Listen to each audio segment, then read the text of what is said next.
like this didn't even look and carried on going. It's a different ecosystem. They are part of that ecosystem, and the fastest way to make sure that that magnificent place doesn't exist would be to exclude and become fortress or impose fortress conservation there. There's a fine balance to be had. There's a fine amount of negotiation that has to keep happening. It's a fluid situation. I understand why it's something that is probably quite tricky to see if you go there for the first time, but it's not an out of control situation yet. That's all I have to say about that. All right, we're about to head up.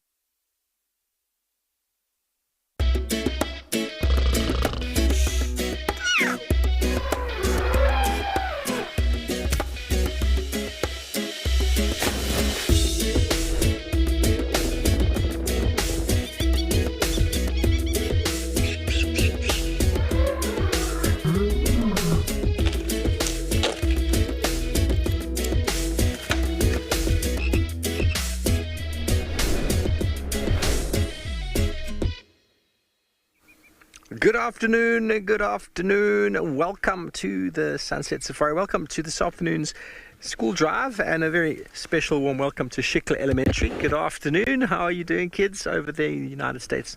My name is Steve. I'm joined by BK on camera, and we're out and about in the thick of it here in Djuma Private Game Reserve, and our plan was to try and find you some lions.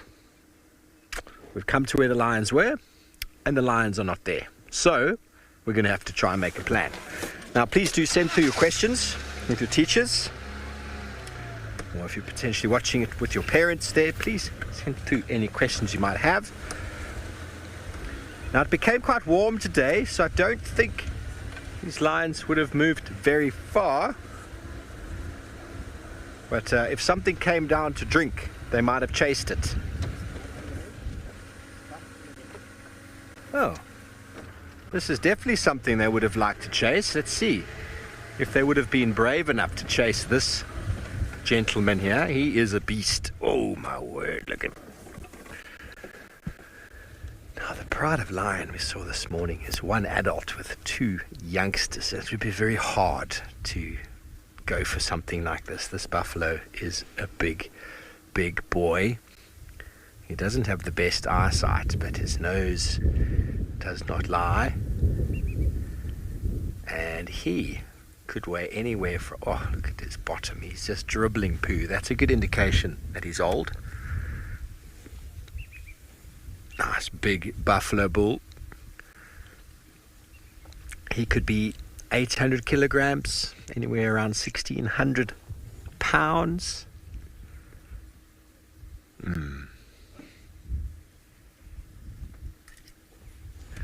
But, oh, he's got a bit of a limp on him. It might just be some old bones going downhill. But on our right-hand side over here, there's a drainage line or a depression in the dry riverbed that the lions were on the other side here.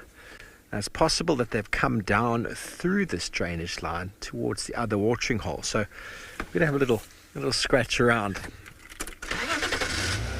See if we can find them, but right now they're not going to be doing a lot.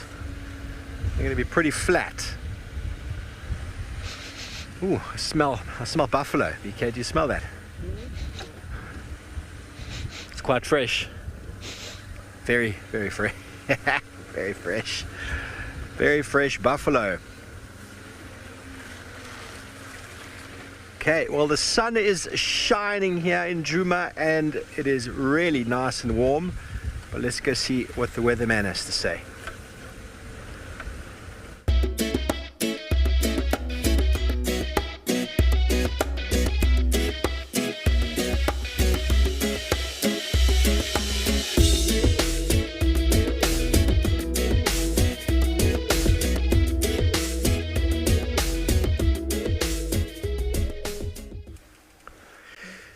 Well, high of 26 doesn't sound right to me, to be honest with you. What's that in Fahrenheit? Double it and add 30. About 80, plus minus 80 Fahrenheit. 82 Fahrenheit. It's not that hot. But Here we go. Our buffalo bull is down in what I would call the drainage line, the lowest area on the landscape. I talk about this often, but maybe you haven't heard it before. You know, if you're in your bath or the sink in your basin or in the kitchen, the plug is the drain, right? Now, essentially, that is the lowest area in that contraption, which allows the water to drain out of it. So what drainage lines are areas low down in the landscape that have been carved by water over centuries, if not longer. And that is where the water flows, where the water moves, and we call them dry riverbeds, because they aren't flowing right now, but when there is a lot of water, they do flow. But the dry riverbeds have got more soil, deeper soil, and so we'll often find shady trees, tall trees, and also lots of delicious grasses down here in the drainage line. And that's what this buffalo bull is feeding on.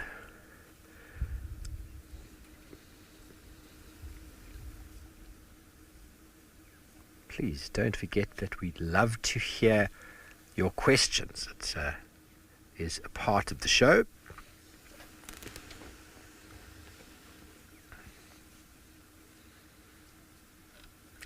Would be rather entertaining if this buffalo did bump into those three lions. The adult is experienced, but the youngsters are not experienced, and you have to be experienced to hunt a buffalo bull, because, well, when you're talking about that weight and those horns on top of his head, he's a very dangerous animal.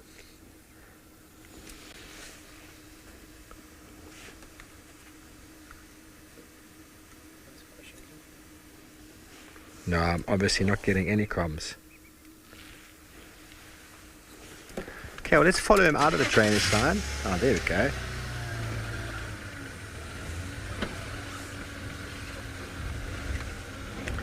Hello, River. 8 years old. What would I eat out here if I'm lost? Well, it's a tricky story out here in these wild places in the summer months. There's a fair bit of fruit. But I think people who lived here in these environments many, many years ago, before we had fridges and before we were able to bring food in, would have had to have been eating meat. There's no doubt about it. There's not enough nourishment out in the savannah in the winter months, in the dry months, to sustain people. So there would have had to be a large assortment of meat eaten. And the early hunter-gatherers that lived in these parts most certainly were, as the name implies, hunter-gatherers. I'm going to try and move again. That's why many of the animals in these areas don't like people on foot. We evolved with them here. We evolved with them, and so they see us. Oh, he's being very shy. So they see us as a threat. They see us as a hunter.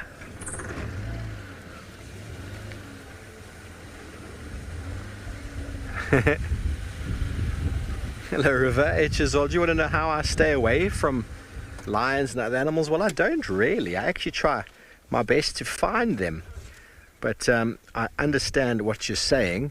You know, being out here in this environment, you can't just go it on your own. You need to understand what is happening. So it's best, if you're inexperienced, to spend time in camps and to stay inside the camps. And if you go out, make sure you do so with a qualified person, because understanding the behavior of these animals is very, very important. They are what we call potentially dangerous, and many people have been killed in Africa by big animals such as buffalo, elephant, hippo, rhino, lion, and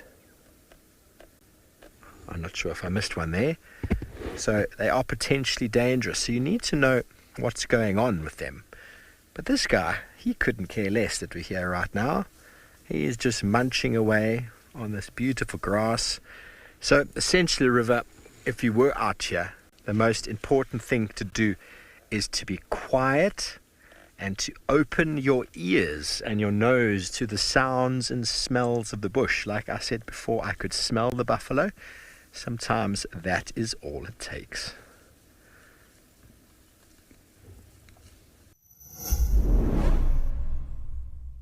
We have an exciting announcement.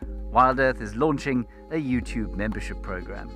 For a nominal monthly fee, members get an ad-free channel, prioritized questions, early access to videos, and many more perks. You'll get fun features like badges and emojis that'll make you stand out in the chat. YouTube memberships will help us to continue with our mission of connecting people with nature while giving you access to lots of our amazing content.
You might just see a little bit of a fence on the other side there. That's what we call a low profile fence. It is an electric fence which is around the one camp here called Vuyatela Camp, and that is designed to keep the big game out. It doesn't always work, but it works for the most part, which means that people can be potentially safe inside the camp before going out on game drives. Skylar, 8 years old, do you want to know if buffalo have territories? No, they do not. You will find big herds of buffalo, which will be mixed with females, babies, and lots of bulls moving around, and they basically move from one water source to another looking for the best and juiciest feeding grounds. Over time, some of those bulls get old and they retire, so to speak. This is one of those retired bulls who then finds himself on his own, and he'll just find an area that's suitable for him with lots of water, mud wallows to lie in, good feeding, and no pressure from all the other buffaloes that are occurring in the herd. There's lots of politics in a buffalo herd, and these old guys, they've had enough of it, so they go off on their own. So you might find him in the same area again and again and again, but it doesn't mean he's being territorial. He's completely given up the desire to be near the breeding herd or the need to compete with any of the other bulls. So much so that he's got poo all over his bottom there because he's old.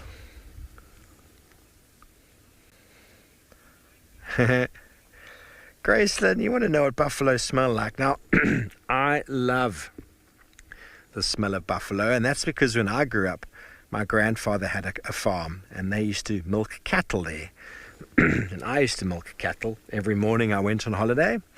And that smell, if you've ever been in a cattle milking yard, that smell of the cow poo, that's exactly what buffalo smell like. It actually, when I find buffalo and I smell that smell, it brings back very fond memories for me of when I was just about your age. So it smells exactly like cows. We used to milk them on these sort of cobblestoned floors with a bucket by hand, and you just had to watch, because every now and again the cow would decide it wanted to poo, and you'd have to move the bucket out the way, wait for the poo to finish, and then put the bucket back, and then continue milking. Excuse me, my colleague James would like to have a quick chat. Good afternoon, James. I didn't manage to find those lions. I'm just here on the access from Gallagher's and Vubu with one buffalo bull.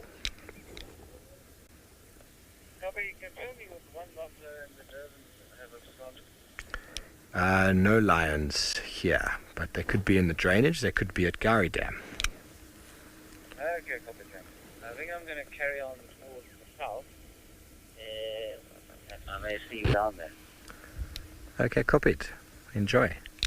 So that is the one and only James Hendry, who you will be meeting shortly, kids. He is a very funny man, and I mean that in more ways than one.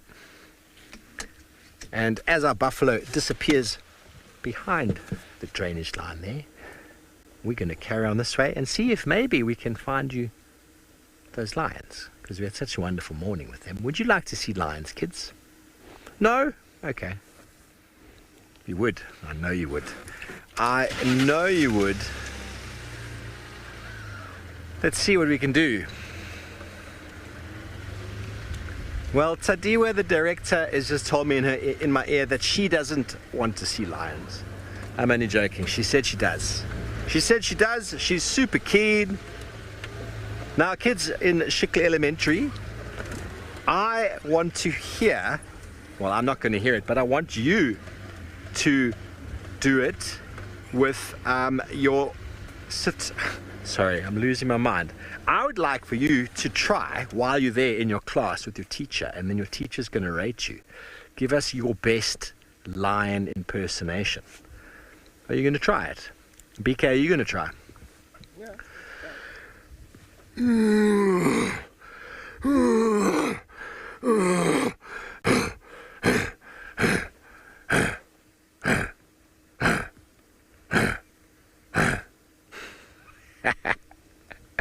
That's my turn. Come, BK. Okay, I'll do Come. it. He's going to try do it in my hat. Come on. That's a contact call. That is the contact call of a lion. So I want to see if you can do, with all of your classmates there, your best lion roar. Don't be shy. Don't be embarrassed. I just did it on live TV. So you can do it in front of your friends and your teacher. And your teacher can tell us who did the best lion roar. We're going to ask James as well when he has an opportunity. He can give us his best lion roar, because, well, we're going to go and say good afternoon to him.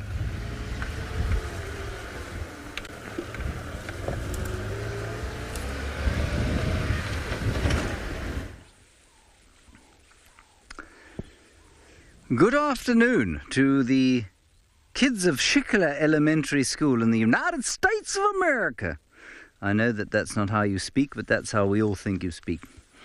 My name is James Hendry. Hello. Yes. On camera is Cameron, who is bigger than any of you will ever be, I suspect. And I'm not going to do a lion call because I'm not very good at lion calls, but I will do for you the lion call that my daughter does. And she is 18 months old, and she goes like this. I say to her, Ridley, what does a lion do? And she says,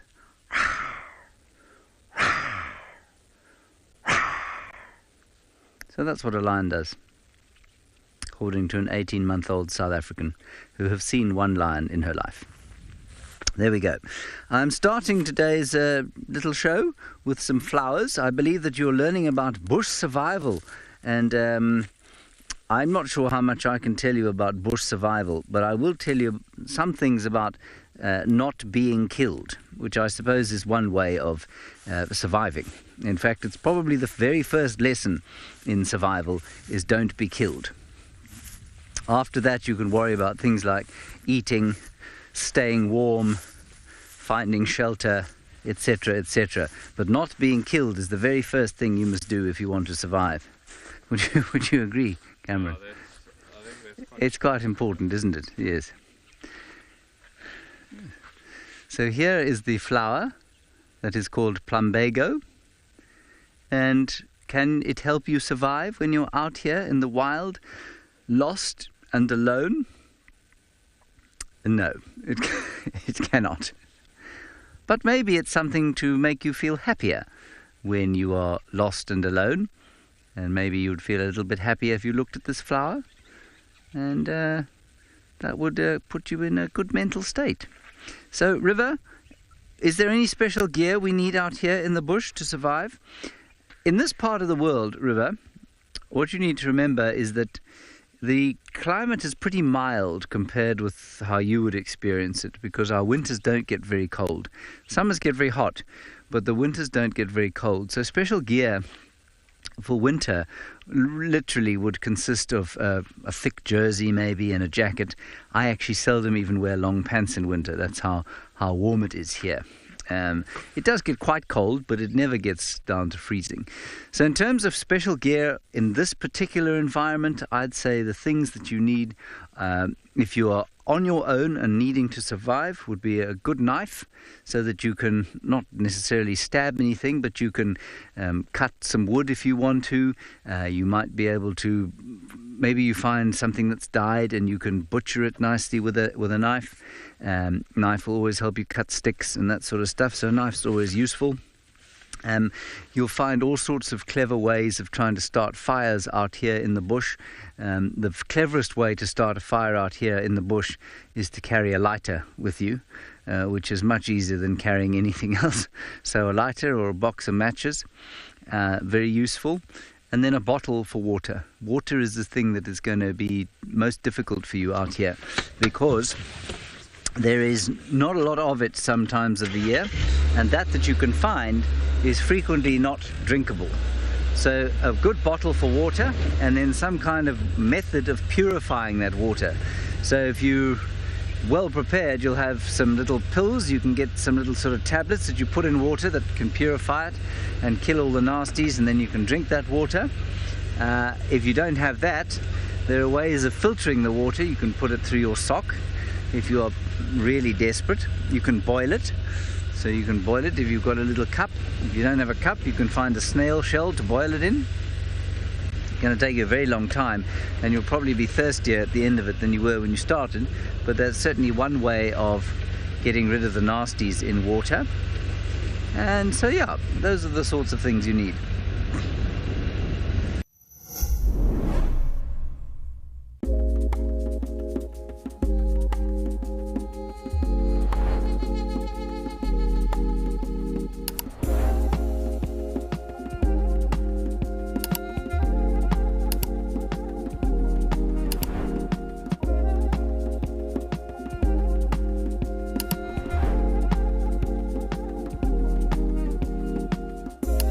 This is On Safari.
I see my colleague, the great Stivovo. Let's show everybody Stivovo and BK. He'll wave at us. Hello! There they are. They are surviving.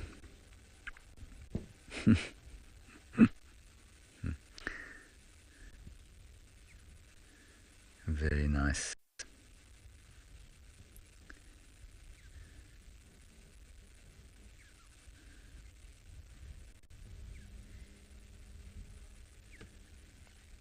Right, I think we'll probably carry on.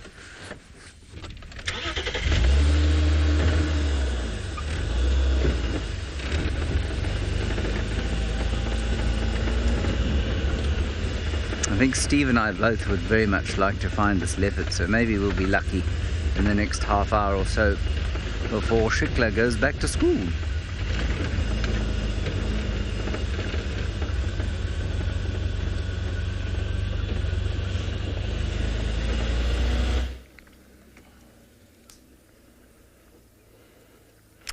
Thanks, James, and good luck finding a leopard.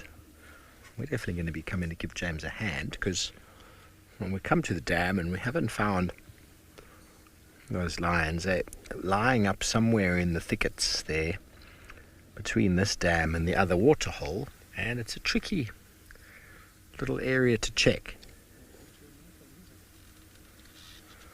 So that hippo has seen us before and has seen people for a very long time. Hippos living in water holes.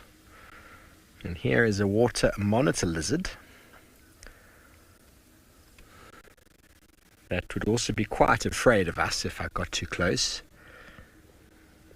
It would be a delicacy. I mean, I know we don't want to always talk about what we can eat and the like out in the landscape, but when we do talk about survival skills and what will you eat if you needed to survive, many of our small ground nesting birds, their eggs, and also lizards like that, scorpions, if you're brave enough to catch a scorpion. What some of the birds do is they'll actually access inside dead trees like this. There is where there's the access to the bark, where the bark has been broken in here. I could probably break off some of that bark and go scratching around in there. I'd probably find some big larvae, some big beetle grubs that are living off of the wood inside it. I could survive off of them. I wouldn't eat them raw, although you probably could, but just give them a quick little fry on a metal frying pan. Could be quite tasty. You just got to be careful, because some trees that we find around here are actually poisonous. So if you feed off of a grub that's feeding off of a poisonous tree, well, you can imagine that could be quite bad for your tummy. But when we do have a bad tummy, we have a tree. Oh, you're getting out. Let's go to him. That's more exciting than me, BK. Much more exciting than me. Hello, Mr. Hippo. Is this your patch? So obviously, what is one of the most important elements of survival, kids, and that's access to water. Now, how would we get access to this water?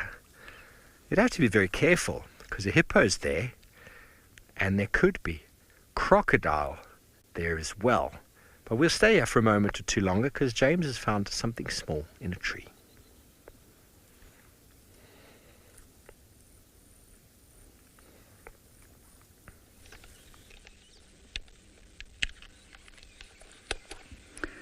Well, here we have got a squirrel. This is a little squirrel, a Smith's bush squirrel, and it is demonstrating that, in fact, there is a little bit more vegetable matter to eat than I had possibly suggested.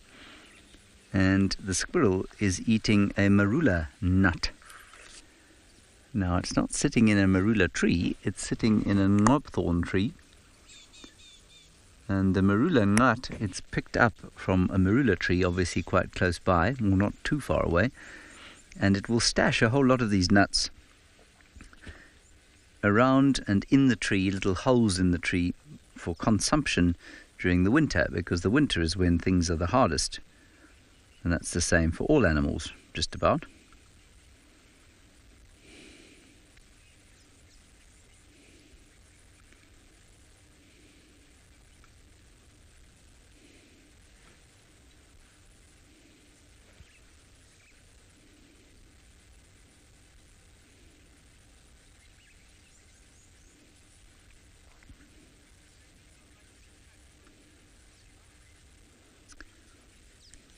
Elise, have I ever been attacked by an animal on drive? I mean, I have been charged by animals on drive before, but I've never been attacked to the point that I thought, well, once I was attacked to the point that I thought I was going to die. I ended up with a leopard on the bonnet of the car. But the leopard was actually just trying to get away from some wild dogs, and then got angry with us because we happened to be there. So sometimes we've been charged by elephants. That's the thing that I think all guides fear the most out here. And sometimes buffalo can be quite scary. Horse flies, yes. I have been attacked by flies and ticks. Ticks and flies and mosquitoes I've been attacked by on numerous occasions.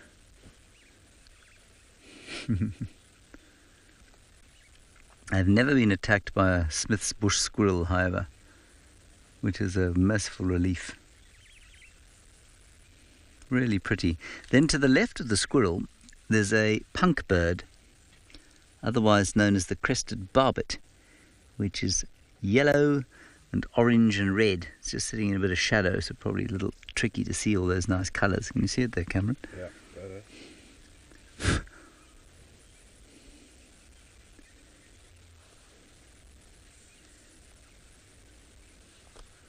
Nice to see. Beautiful colours. I see a few other birds up top. I'm just going to have a look with my binoculars to see if they're worth looking at with the camera. Sometimes they can be a bit dull and difficult to see. Ooh, there's a woodpecker.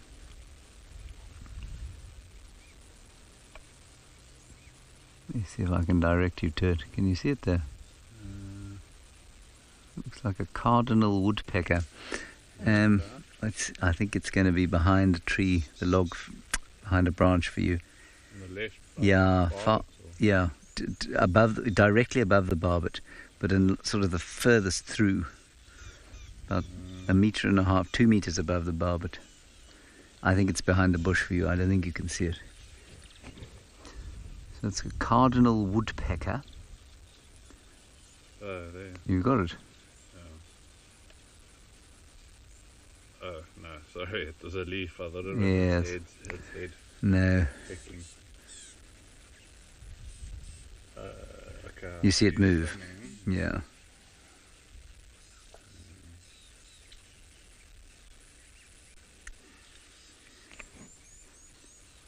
You might just... No, you won't be able to get it now. It'll be even worse.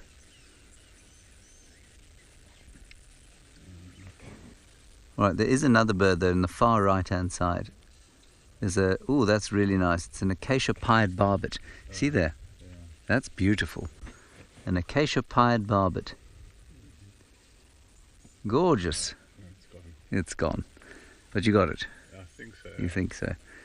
Hope so. I can show you a picture of it once we've had a look here. Okay, before that though, let's go across to the Wolf. He has managed to find a his hippopotamus is starting to do something interesting.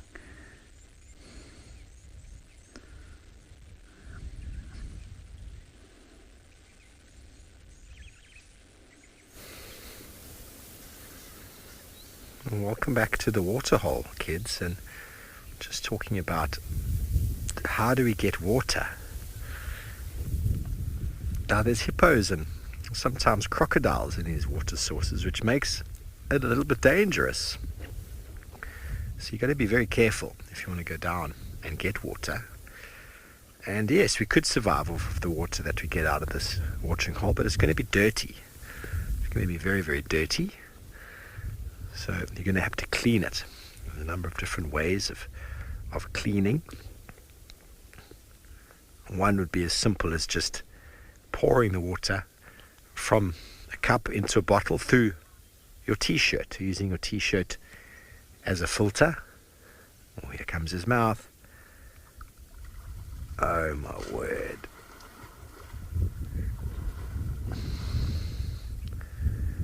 Goodness gracious. Chris, I don't know why they can't swim. They are able to hold their breath though for 6 minutes or 8 minutes or 9 minutes, depends on who you ask. And by being able to hold their breath that long, they're able to run along the bottom of the dam, river, lake, whatever it is, and pop up on the other side. So they don't go into very deep water. They generally find themselves in shallow water that they can stand in. But you saw those teeth, how formidable. He was warning us there, saying this is my patch, it's my pond. And hippos are responsible for killing more people in Africa every year than any other animal, because they live close to water. So a lot of people will come to water to get it for drinking, for washing.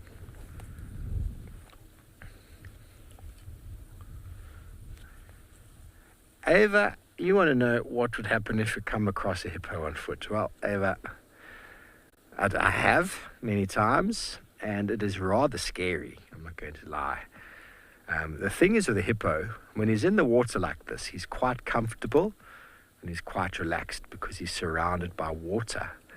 But as I said before, hippos have killed more people in Africa every year than any other animal.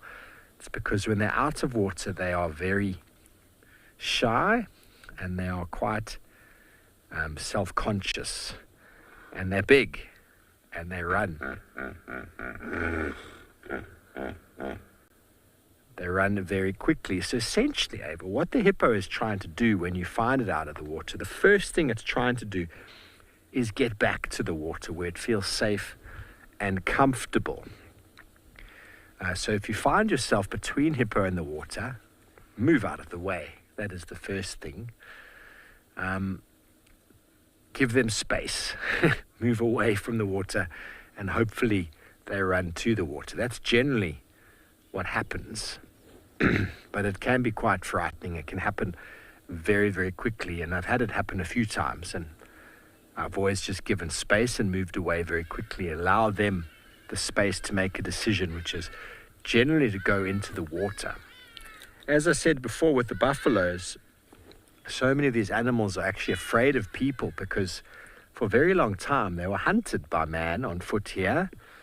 Ancient ancestors have been living and interacting with these animals for a long time. So the only reason why the hippo is going to hurt you is because it's afraid of you.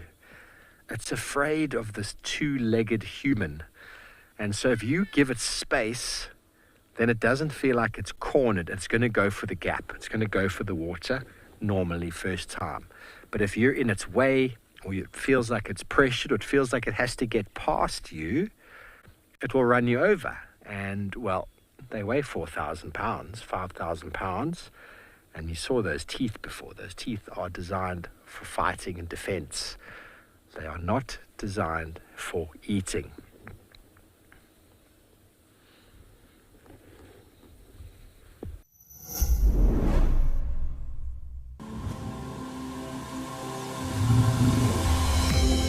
This is On Safari. Now remember, this is live and interactive, so we'd love to hear from you. To be having these incredible experiences in this wild underwater forest. It was just one of those things which I don't think I'll ever see again in my life. Thanks for joining us on our Sunrise Safari.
And what's interesting about them is that they breed in winter. So most birds have a breeding season in the summertime. And we're going into winter in the next little while.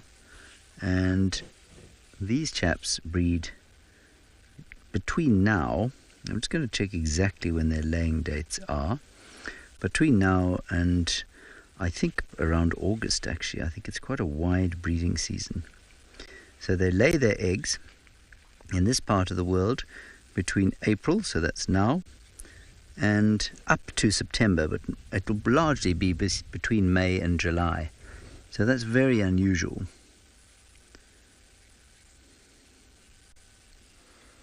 They normally just lay one egg, and both of them will help to incubate the egg. That means sit on it.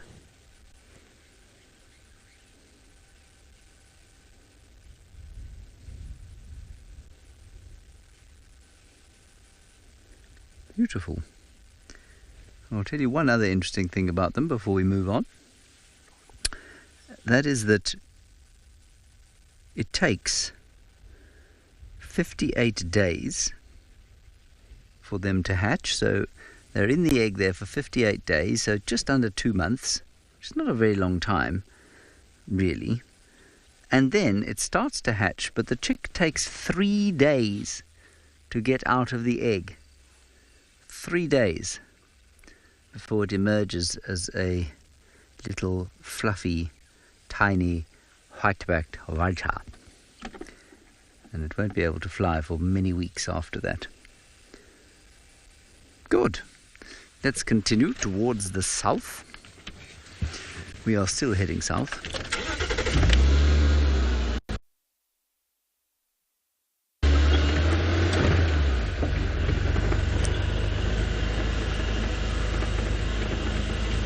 There's a nice little waterhole here. We'll see if anything's come down to drink. There's quite a lot of water everywhere, which means that the animals don't focus at the big waterholes. Ruella, you want to know why leopards run fast? Well, it's because the things they want to eat run fast. So that's why they run fast. They have to be able to catch nice things to eat, like impalas and steenboks and duiker and some of the birds out here. And if they want to catch those, they need to be able to run very fast. If they were slowpokes, then they wouldn't be able to catch anything. And then they'd get very hungry very quickly. And life would be very tough and very short.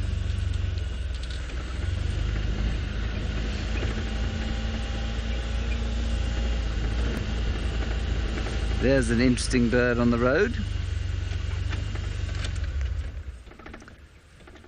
That bird is a hornbill.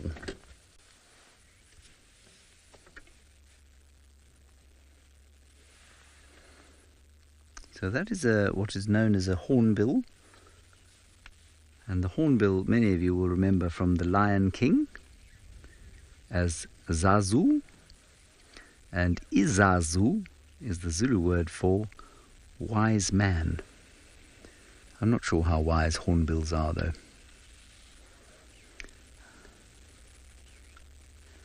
Now, really, you're also asking about leopards and wondering how they mark their territory. They mark their territories by urinating. So they pee on a bush, and then sometimes they will take a poop and leave that in the middle of the road, and that tells all the other leopards that this is their territory. Go ahead, I'm just talking on the radio. Have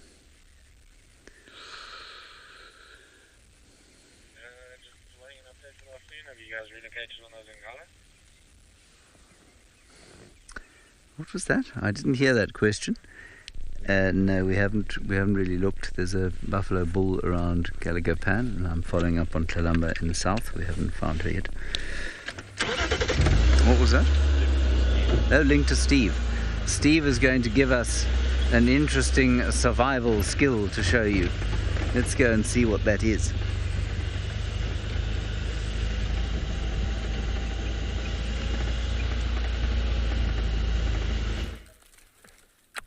Welcome back. I just find myself hidden in a bush here. And James is very right about a knife is probably one of the most important survival tools out here.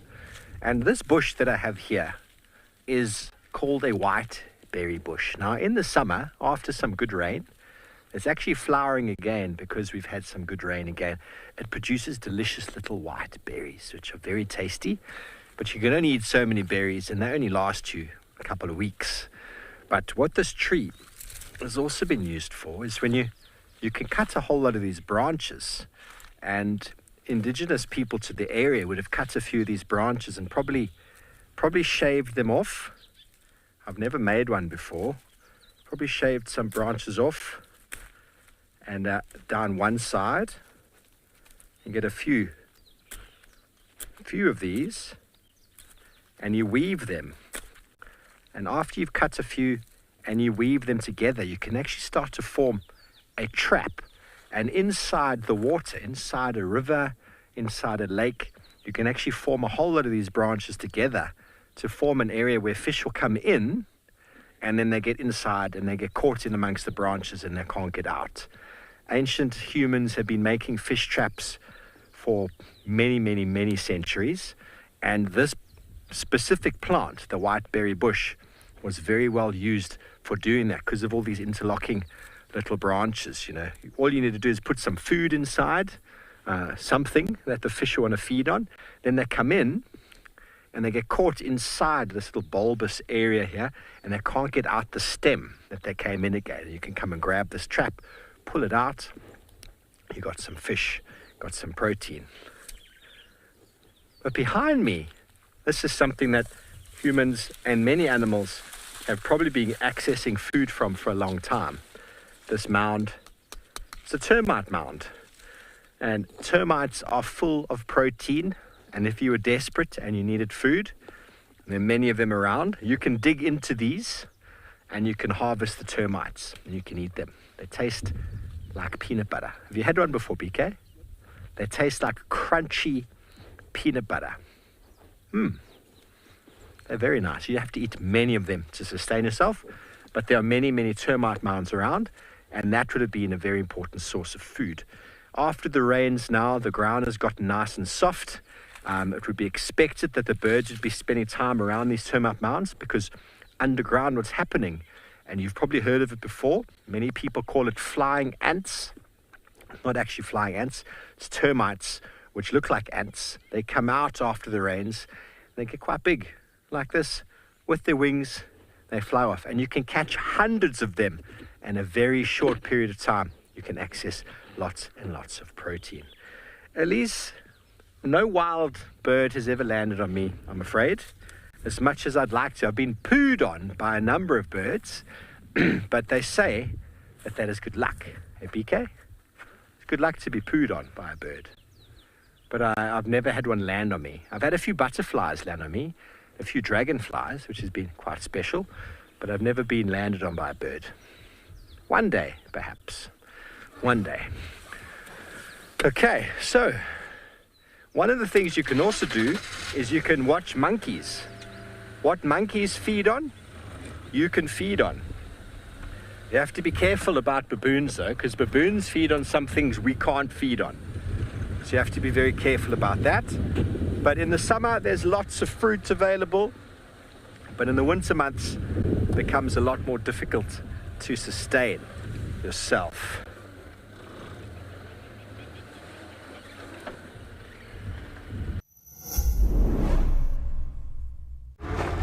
Out in the wild, life moves fast.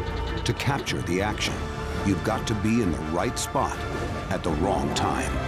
Now, incredible animal behavior, selected from amazing amateur and professional footage, to reveal the secret lives of animals in motion. This is raw nature, caught in the act.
I'll be good after eating something. Look at that. Now I'm in trouble because I don't have the ability to rinse my hands without touching my water bottle. But don't worry, we will figure it out.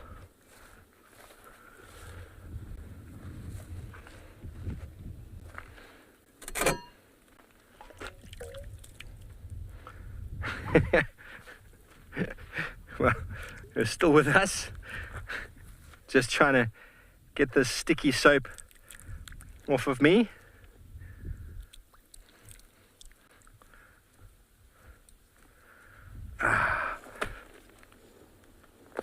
My lid landed in the sand. Sand filtered. Now there's another plant over here that I've just found.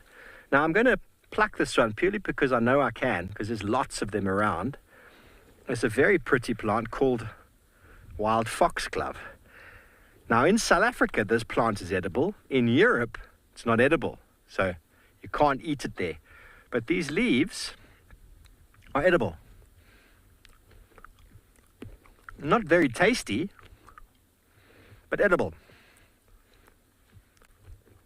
And you can use it as a substitute for spinach. But again, this is a summertime, it's not so great today, summertime vegetable. But when needs must, you don't have food, this plant works. But look how pretty that purple flower is. Beautiful, hey?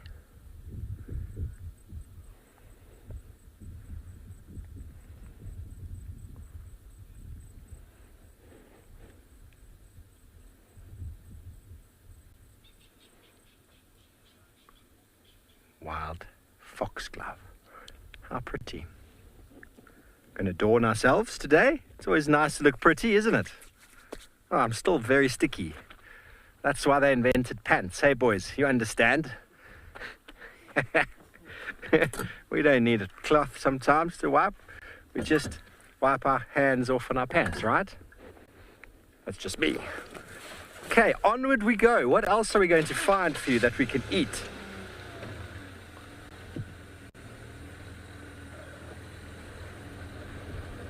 Sorry, BK, was there a question there? I didn't hear the question. Sorry.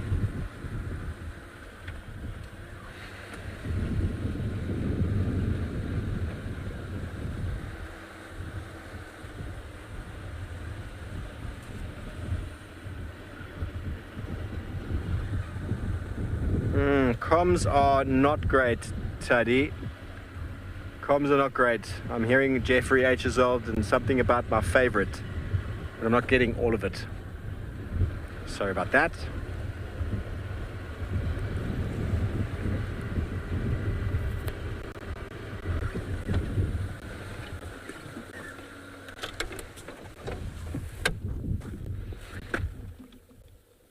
Oh, he's dead. Dung beetle.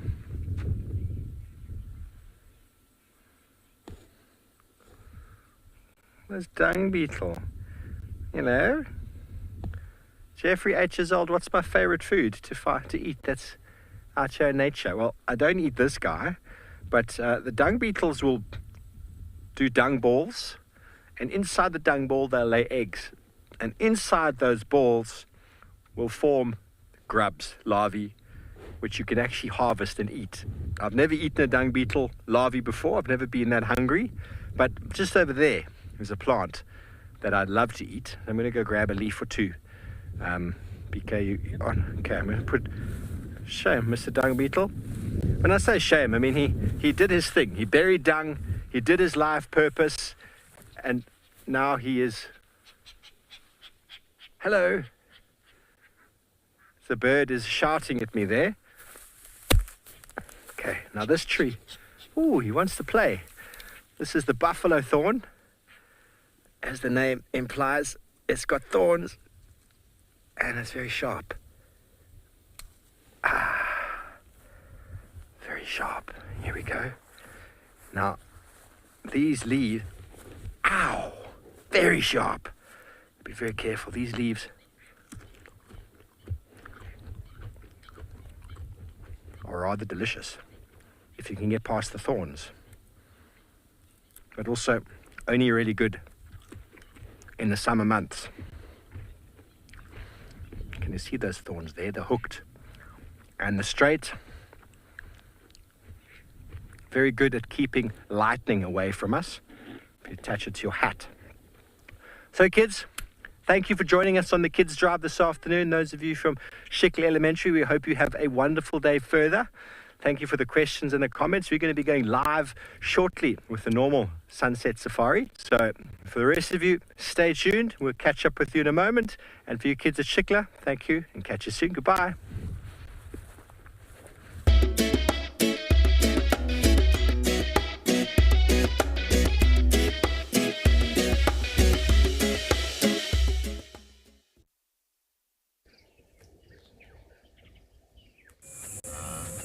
This program features live coverage of an African safari and may include animal kills and carcasses. Viewer discretion is advised.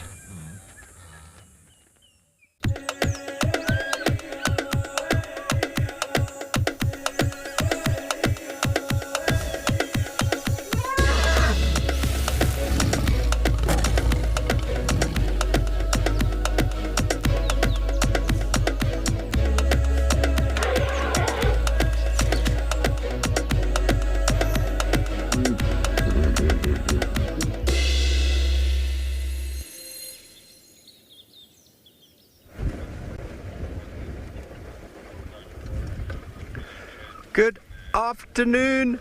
Good afternoon. Hello, everybody. My name is Steve. Welcome aboard the Sunset Safari. Coming to you live from Jumba Private Game Reserve. The hand you saw in the screen a moment ago was that of Brabike, who's on camera with me. We're out and about in the thick of... I'm just listening to the radio.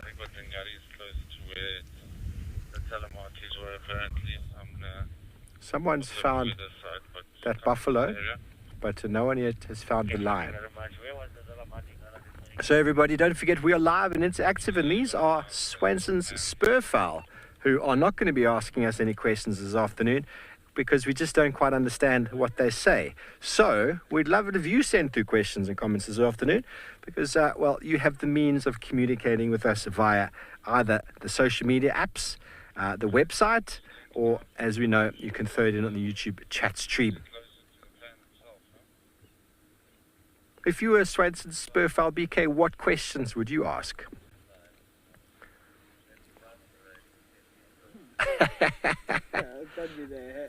BK has stumped, everybody. He's stumped. He doesn't stop talking to me when we're off air. He's talking all the time. And as soon as I ask him a question, he is stumped. I'm only joking. BK and I quite enjoy driving around. We spend a lot of time in silence. You know those comfortable silences, you know the ones when you know you've met someone that you get on with.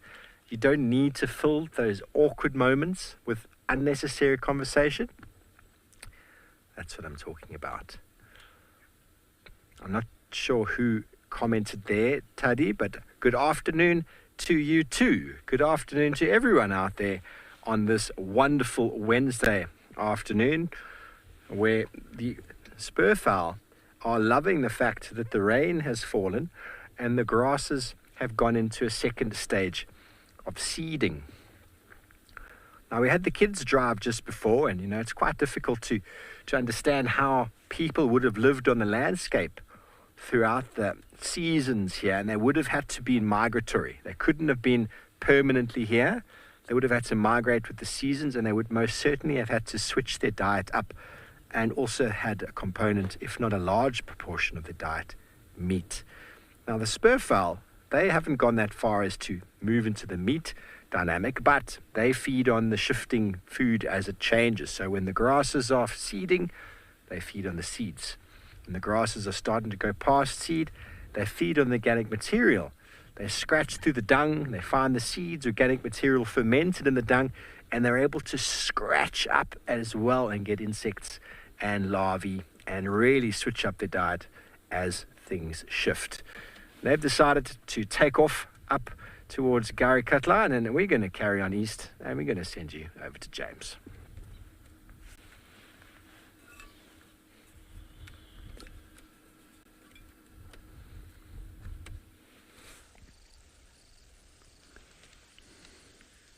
Good afternoon, hello, welcome to this end of the Sunset Safari for those of you who have just joined us. My name is James Hendry. That's my winning smile. Cameron is on camera, and this is a lovely herd of nyalas which is about to disappear. We've had a beautiful view of them walking through the dappled sunlight, and it has been very lovely. And it is now all over. Please talk to us. #taggy WildEarthy on Twitter. Alternatively, the YouTube chat or our website. Please do talk to us.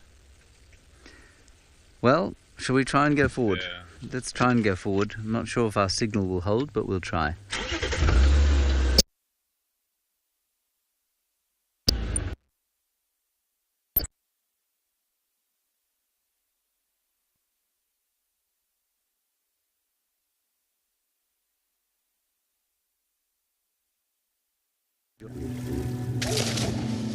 Water.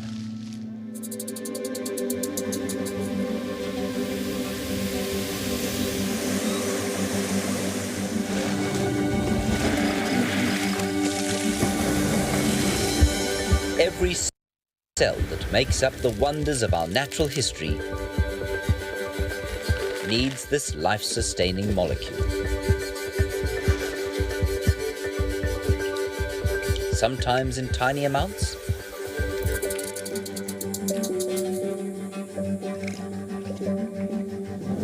sometimes in torrents.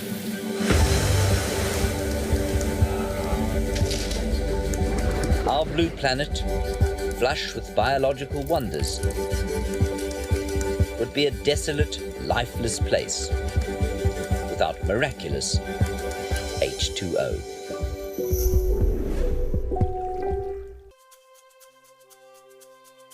Once, they dominated the Earth.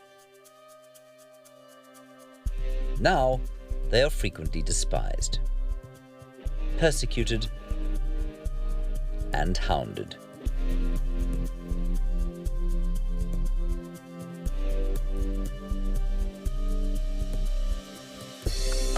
Reptiles and amphibians play a hugely important role in our planet's ecology.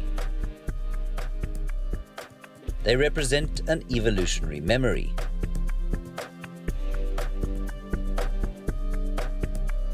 A reminder of our own fragility. That the Anthropocene is surely a blink of evolutionary time. They may no longer dominate, but reptiles and amphibians remain a crucial and fascinating cog in the Earth's biological systems. Still, everybody, don't move a muscle. We are being tracked and charged by an entire flock of rodents, it looks like.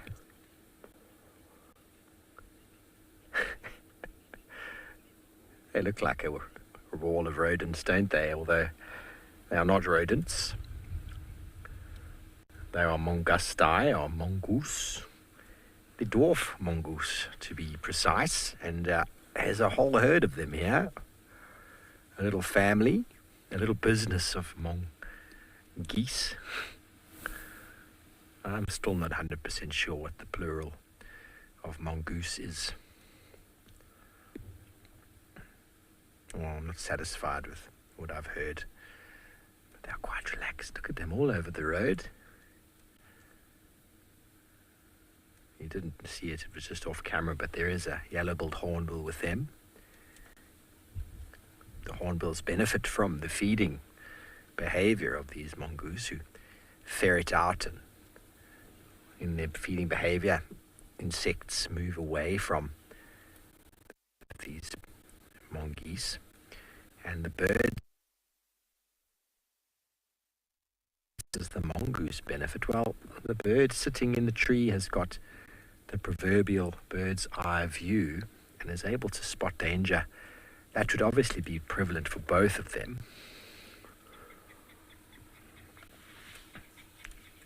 So one little peep from the hornbill will scatter these guys.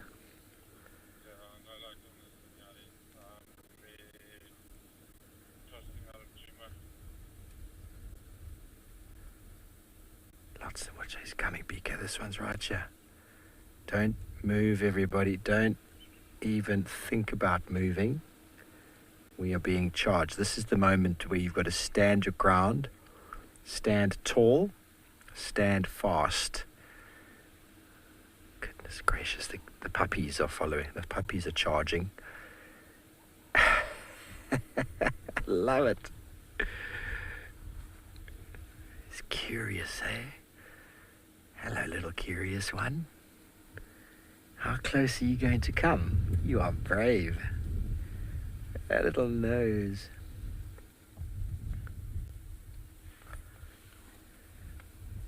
Hello, Sarah. Welcome back. Nice to be back. Nice to be live on your screens again. We were out this morning. If you missed that, James had one. Oh, the mongoose is doing the mongoose starts. It's coming closer. Oh, we can't see it anymore because of the bonnet. That's how close it's come. If you missed this morning, everybody, Beacon had a wonderful reflective moment with the Telemati breakaways. I say that quite literally. And James spent most of the morning with the Queen herself. That's right. We tried to relocate on the Telemati Pride this afternoon at breakaways, but if they are there, they've gone into that horrible little drainage there close to Gallagher House itself. And, well, if I did find them in there, there'd be no viewing them from the vehicle. So I decided not to walk in there and surprise them, although I'm almost certain that's where they are. How special is this, everybody? They're all coming so close we can't see them. Hello, little one. Have you seen a female leopard by the name of Klalamba? Have you? How about you?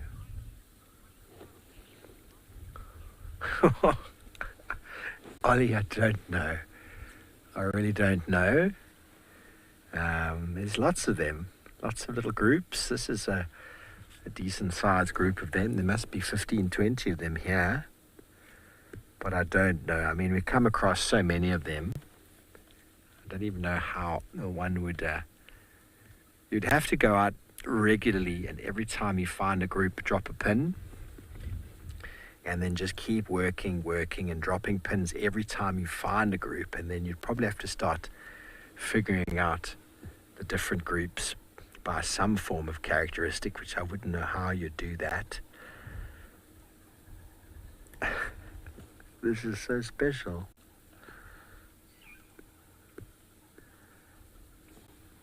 They're all so curious.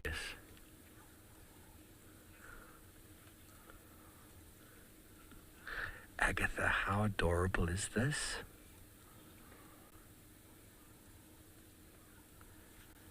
I remember a few years ago I was playing my guitar on the porch there at my house, just here, my little room, and a group of mongoose, dwarf mongoose, came closer and closer and closer, just like this, almost like they were entranced. Pied Piper. I want a theme tune for that. What theme tune would we play to the running of the mongoose, everybody? What theme tune could go down well?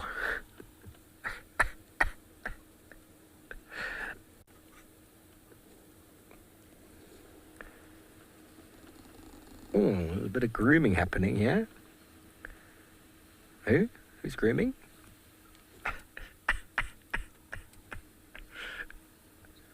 Look, I'm a meerkat. It's funny that they do that because they can't even see over the grass where they are, but yet they still do it.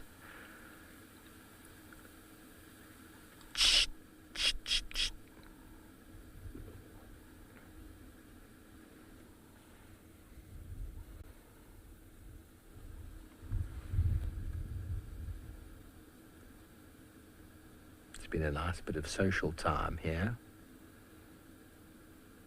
Now they managed to survive off the landscape, eating a lot of insects, or they're coming back again. First time was just the warning. Now they're coming back in en masse.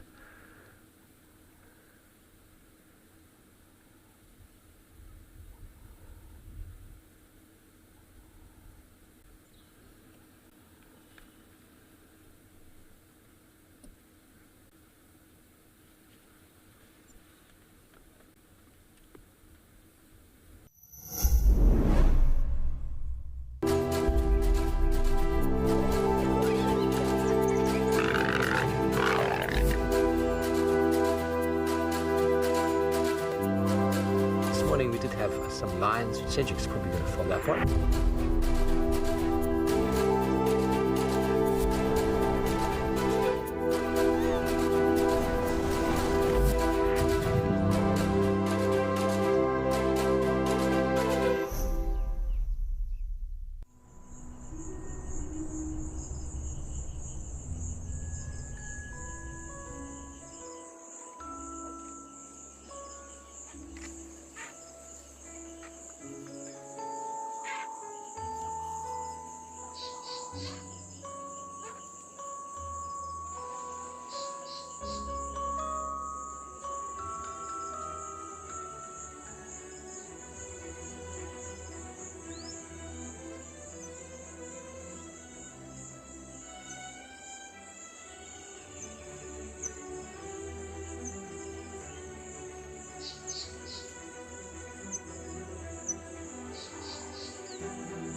For a little walk. Very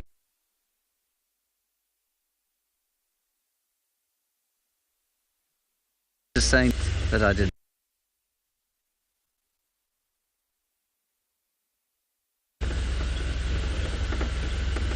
Oh, apparently we have to stop moving. I can tell you something interesting here. You see that pod there, Cameron? Yeah. The russet bush willow pod. Do you see it?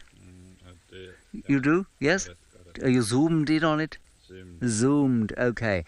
The russet bush willow is the host to the larva or caterpillar of the guinea fowl butterfly. And the guinea fowl butterfly larva is favoured by our old friend, chairman of the bird party, the southern black tit.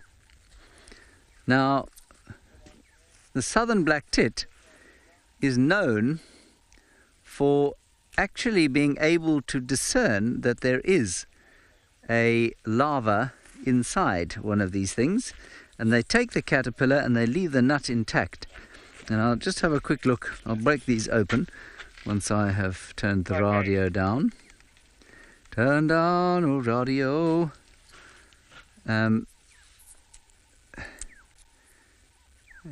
Just trying to see if there might be a larva in here. I suppose there would be a hole, wouldn't there? There'd be a hole, so I probably don't have to break them all open. But the southern black tit is able to tell whether there's a larva inside or not. A caterpillar. And they break it open, take out the larva, and then discard the fruit. Is that not fascinating? Are you amazed, Cameron? I am.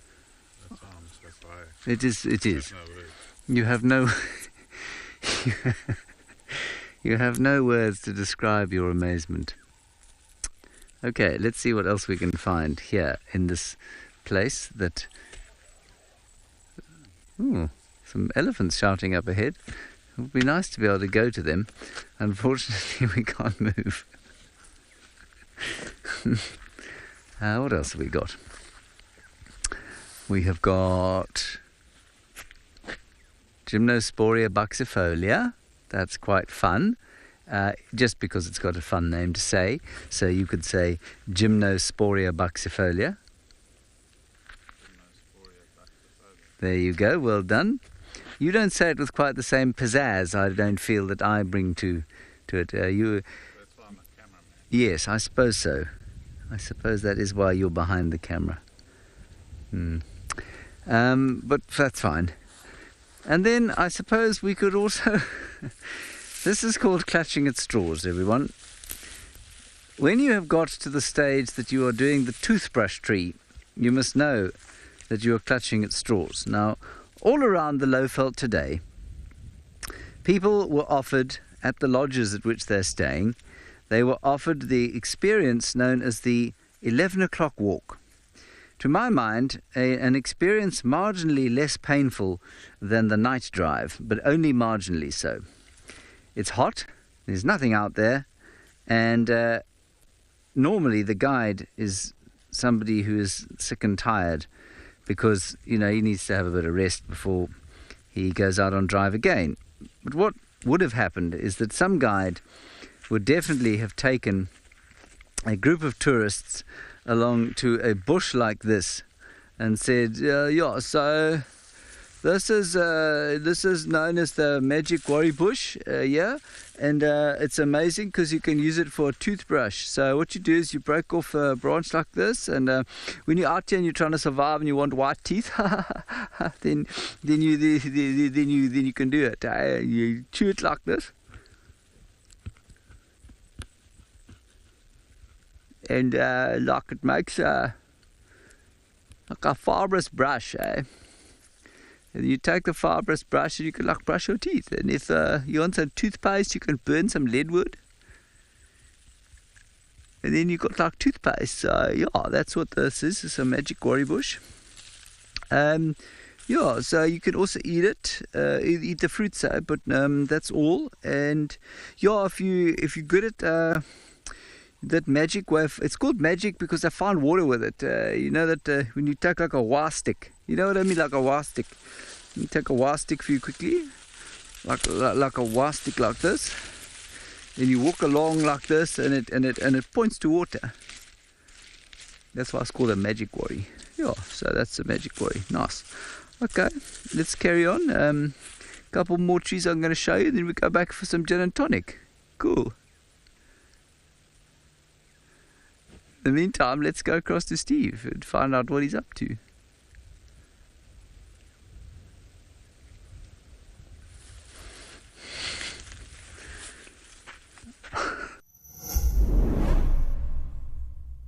We have an exciting announcement. WildEarth is launching a YouTube membership program. For a nominal monthly fee, members get an ad-free channel, prioritized questions, early access to videos, and many more perks. You'll get fun features like badges and emojis that'll make you stand out in the chat. YouTube memberships will help us to continue with our mission of connecting people with nature while giving you access to lots of our amazing content.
I suppose the most adaptable birds then would have to be the mouse birds, because first of all, they're able to do this with their toes.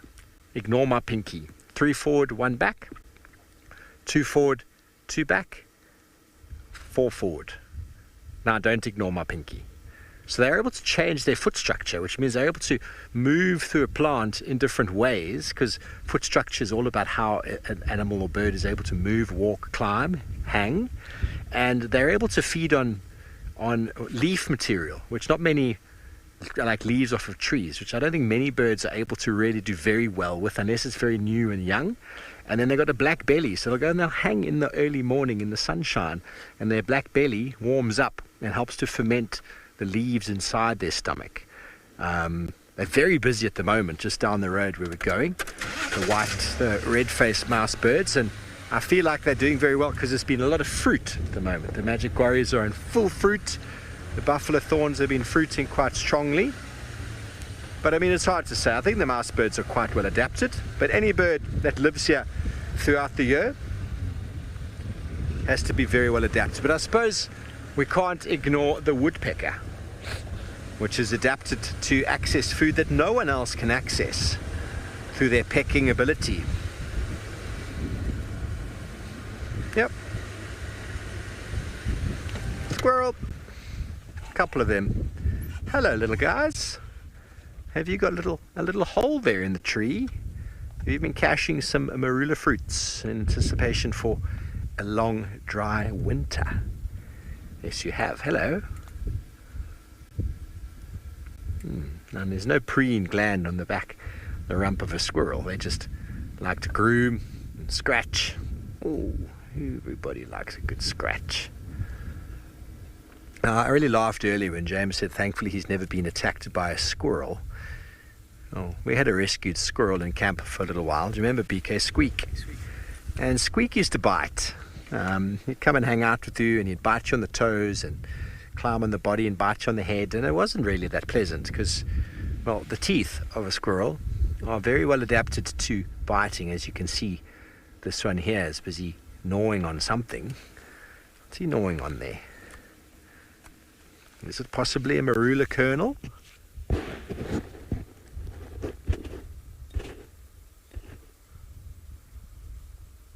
What are you eating?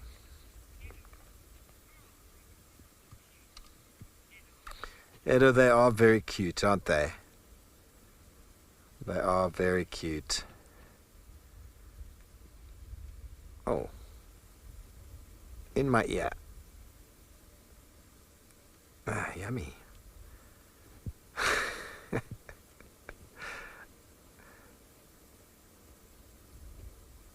Oh, he's enjoying the afternoon sunshine. Definitely tell it's starting to get towards the winter. Obviously, we just had autumn equinox on the 21st of March. And these little guys are going to be in the winter months. You'll find them in the early morning on a little patch just like this. They'll be sitting grooming, warming up in the sunshine. It really can be quite entertaining. Spread eagled, so to speak, showing as much surface area to the sun as possible.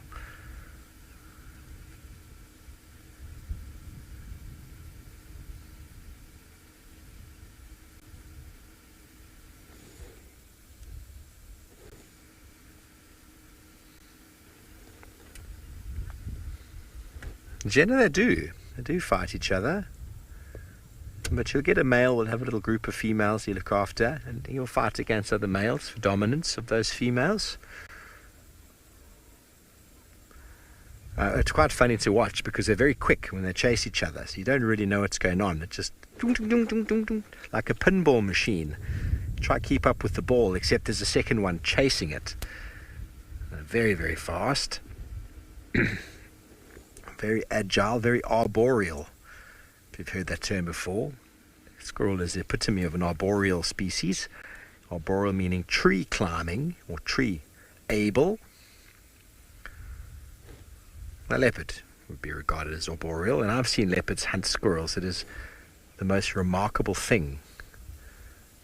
When a leopard gets going, you think a squirrel's fast. To hunt a squirrel, you need to be faster. You wouldn't think it's much of a meal though, and it isn't. But with enough of them, finger food, just hors d'oeuvres before the main meal.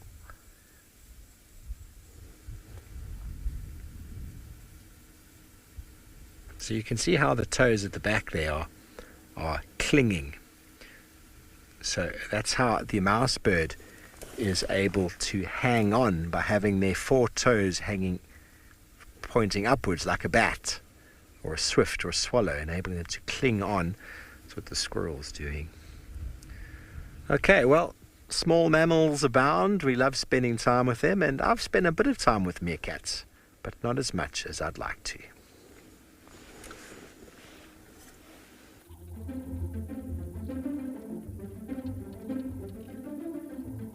The rolling plains of the Kalahari are something to behold.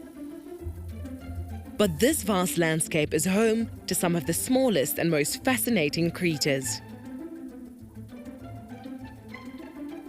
With the morning sun comes the rising of the meerkats of Tswalu.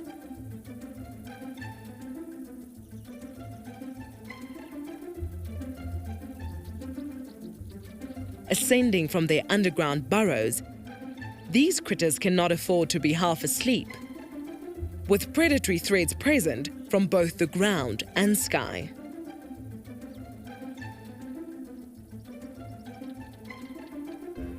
Led by an alpha female, the first thing on a gang's agenda is to venture out and forage for food.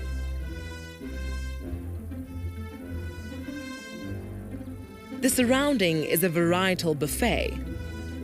However, some of the insects on offer are more heavily armed than others.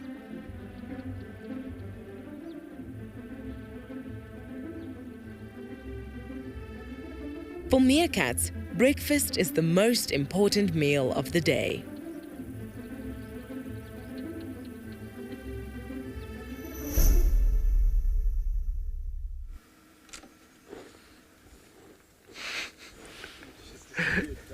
He heard the live coming and it ran away. Oh, here we go. Let me go groom my friend here. Lots of grooming in the squirrel world. Ah, yes. So now, small mammals like mongoose, meerkats, squirrels, grooming is such an important part of their behavior. And when you live on the ground, being social is very beneficial because, well, you're so small. Defending territory, finding food requires being out and about, and it requires being exposed. So you need lots of eyes and ears, and you need to make sure you're really able to get in there to the tail and the leg and bite and scratch. And so being in groups is beneficial when you're little. And this is the tree squirrel, also known as the Smith's squirrel, bush squirrel, Mopani squirrel, also known as a yellow-footed. In Afrikaans, it's a boom-eek-koring. And they are very, very cute. And I love it when we get to spend time with them and they're so accommodating like this. This is probably the afternoon routine. You can just imagine a couple sitting on their porch in the afternoon, just going through some final discussions and some final things about the day, making sure the tail is clean, my tail, your tail, and then watching the sunset before bedding down for the evening. What a time to be alive, hey BK? And then you can also just rest on the tail as well, because it's a wonderful little cushion.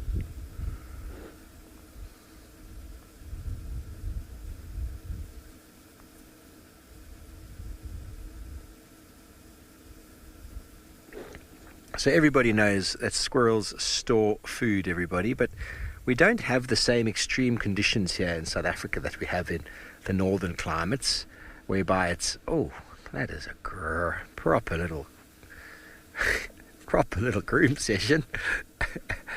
It doesn't have the same climate here, so we don't get frozen conditions, we don't get snow, so there's still access to food throughout the year, but they do store things. They do store fruits and nuts and the things like that. But they are an omnivore, so they do feed on insects and termites. So they're able to switch their diet, also some vegetable matter.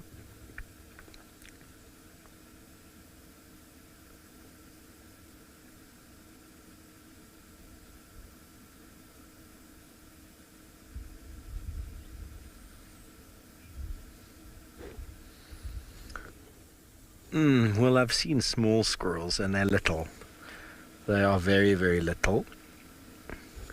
I can't tell you exactly how little, but they're smaller than these guys.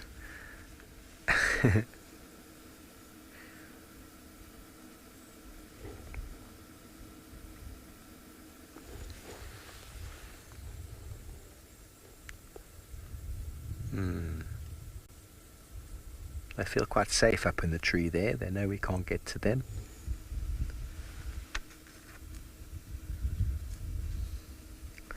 Hooray, everybody. Well, we're going to stay here with our squirrels just a little bit longer. It sounds like the rain has stopped for the moment. Now, Makala, let's go say good afternoon to the boys down there.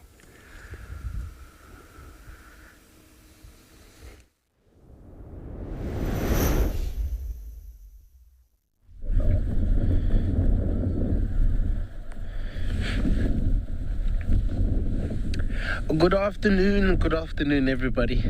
Welcome to the very wet and windy Amakala Private Game Reserve in the very southern parts of the Eastern Cape, South Africa, where you with myself, Eric, and Morgan behind the camera. Hello, welcome. We have been battling and waiting for the rain to have stopped, and it finally did.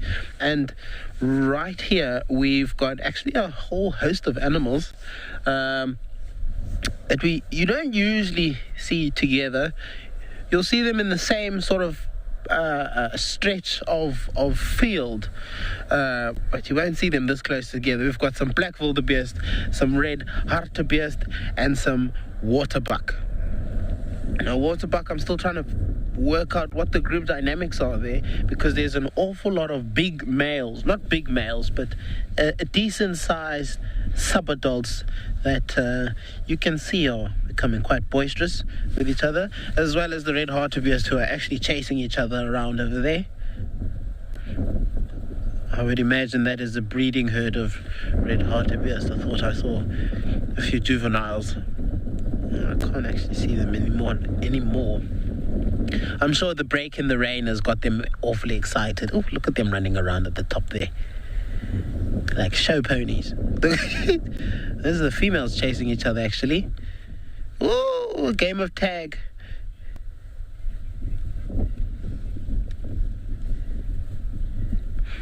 But it's been difficult to even try and get out here. I mean, we thought we had a gap. We did the On Safari show. It was perfect. Everything was shaping out all right.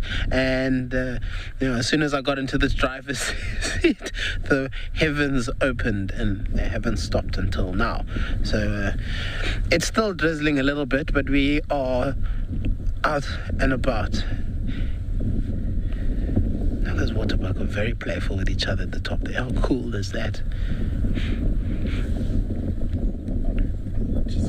So Morgan's just going to wipe the lens. I did say it was drizzling a little bit. Not too much. Definitely not as much as it was earlier. That was thick. It made everything wet. Even the car park where we put our car, there's a dam forming in there. Morgan made a joke. He said we got to be careful for the terrapins when we come back, to make sure we don't run any terrapins over, because at the moment there's terrapins in almost every single puddle we have on Amakala, except for the one underneath our car park. So it's a possibility we may lose our parking bay. Very confused with the behavior of these animals. They are all over the place. Those waterbuck were at the bottom of the hill. They kind of almost where we are parked now, and they sprinted all the way up to the top.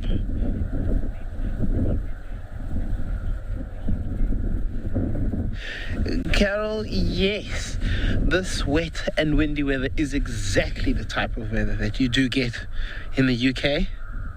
So you would be used to this. However, we are used to more hotter temperatures, like we used to the 35s and the 38s. So this type of weather, I'm not designed for the cold.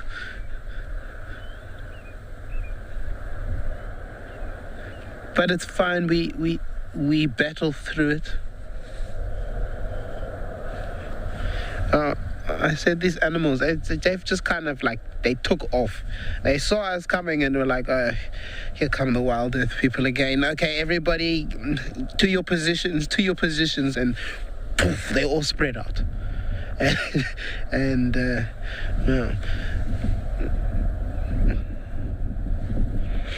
very playful with each other. Even the red hartebeest, I think the only two that have not done anything special is those two right there. I think they're just admiring all the craziness going on at the moment. Those red hartebeest are running around like headless chickens, and those waterbuck at the top there are chasing each other, playing a game of tag. And now look at the red hartebeest. Jenny, the black wildebeest, yes indeed, they are pretty animals. And not everybody likes them. I don't know why. Some people say they're ugly. I suppose every creature is pretty in its own way and unique in its own way. You don't see very many animals with mohawks on their faces. I think it's a pretty cool feature. But that white tail is something to behold of. I love watching wildebeest when they get overly excited and start running around in circles, and that tail gets whipped around like the rotor of a helicopter. It does provide a bit of of comedy, but they, for the time being, are the calm ones for now.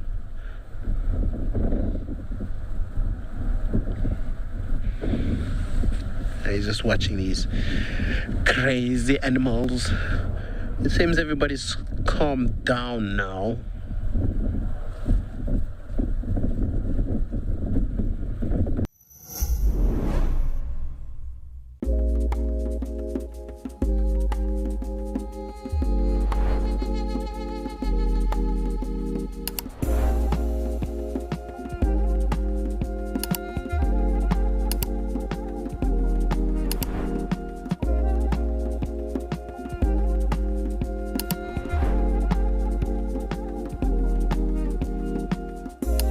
This is On Safari.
Couple of youngsters were moving around him. I'd say that those youngsters can't really see them now, but judging by the length of the horns and the size of the body, I'd say they're probably about between 2 to 4. I wouldn't say anything older than 4 years old. I'd say he's a good 8+ years old. Look at the bend in those things. Wow.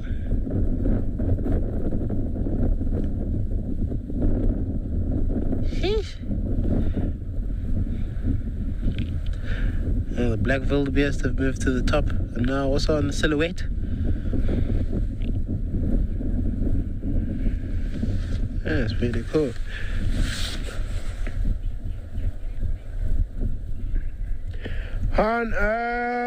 They are antelope that crossbreed. Blesbok and Bontebok. We don't have Blesbok. And I think solely for the purpose that they do crossbreed. So we don't have Bontebok. We have Blesbok, not Bontebok. Confusing myself here. Bontebok is they are a more expensive species compared to the Blesbok. So it's also almost a waste if you're having them crossbreed. Obviously, it's not the intention that you want, but it's something that happens.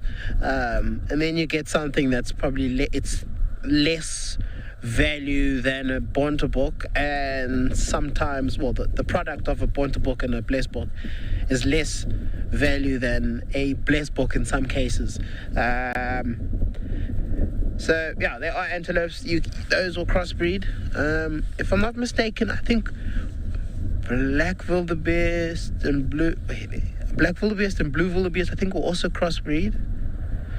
But is it that? No, I actually think they're the opposite. No. So the reason why we don't have black wildebeest and blue wildebeest together is because they actually fight to the death. They'll kill each other. Get really, really aggressive. Other than that, to my knowledge, I don't think so. I'm sure zebra species can have the ability to breed with others, like say a mountain zebra and a Birchall's, or mountain zebra and a Greebies. I think they can maybe form something, but to my knowledge, I don't think so. Those red hartebeests have moved very, very far away from us now, and very, very far away from the waterbuck and the black wildebeest. They've moved almost to the top of the opposite slope, adjacent from the one that the black wildebeest and the waterbuck were at the top of.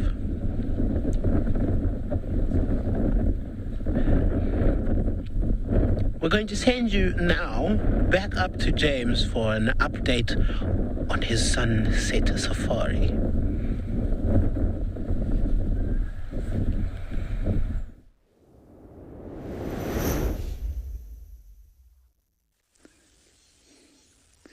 I do feel sorry for Eric and Morgan, the dreadlock twins, because the weather has been so beastly down there.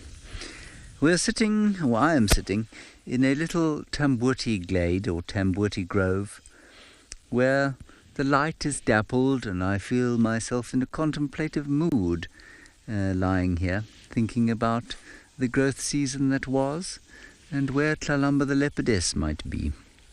Here is a white flower. Can you see this white flower?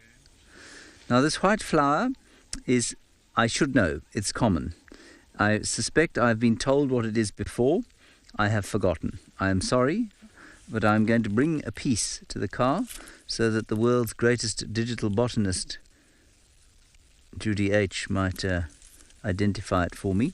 It has a very sort of spongy texture, not texture, the spongy consistency the stem does, and it's a lovely white colour.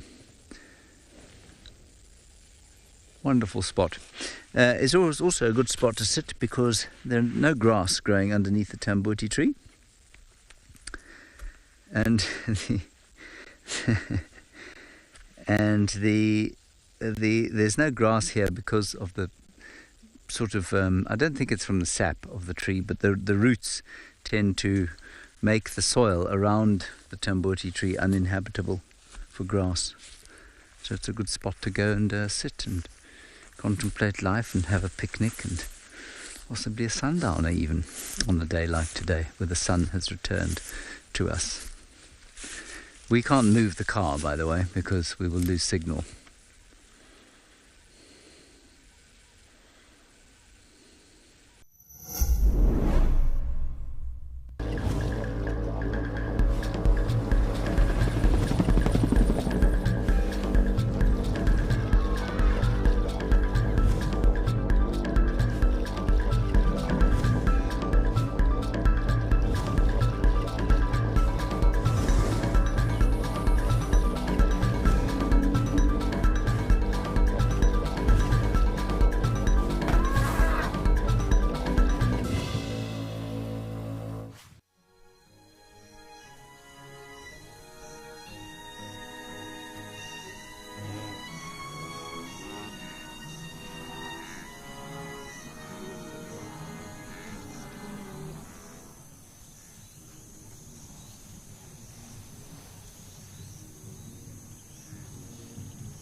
seconds can feel like a very long time when you have run out of things to say.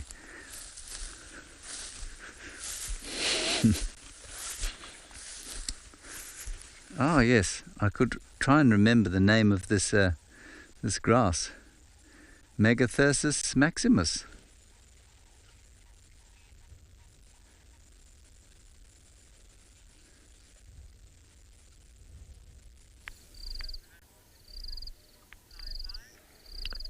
Welcome back live, and we greet our ancestors. Makosi, Makosi, we greet.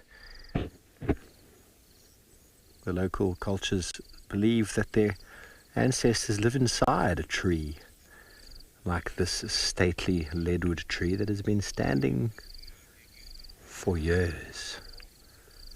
And so when they meet it and they greet it, they say, Makosi, Makosi, Ancient One, we know you are watching us, we know you are witnessing us. It's such a beautiful thing, everyone, if you can think about your future and at your past at the same time while living in the present. It can help you make decisions, knowing that others are watching you and you're accountable for your actions. I think that's a really nice way to look at it. This tree has stood here for a long time. Imagine the wonders it has seen. And I ask you, everybody at home, oh, hello, Ant, have you hugged a tree lately? Have you hugged a tree? I read a wonderful thing the other day about a traditional, or somebody went to a traditional healer or shaman and said, I am not well. And the shaman said, when did you stop dancing? When did you stop singing? And I want to add to that, when did you stop hugging trees? Because trees are full of energy, holistic energy, and I encourage you to hug a tree. I know many of you do, and many of you send me wonderful pictures. They are always so welcome. The leadwood tree. Makosi, we greet you. We greet you.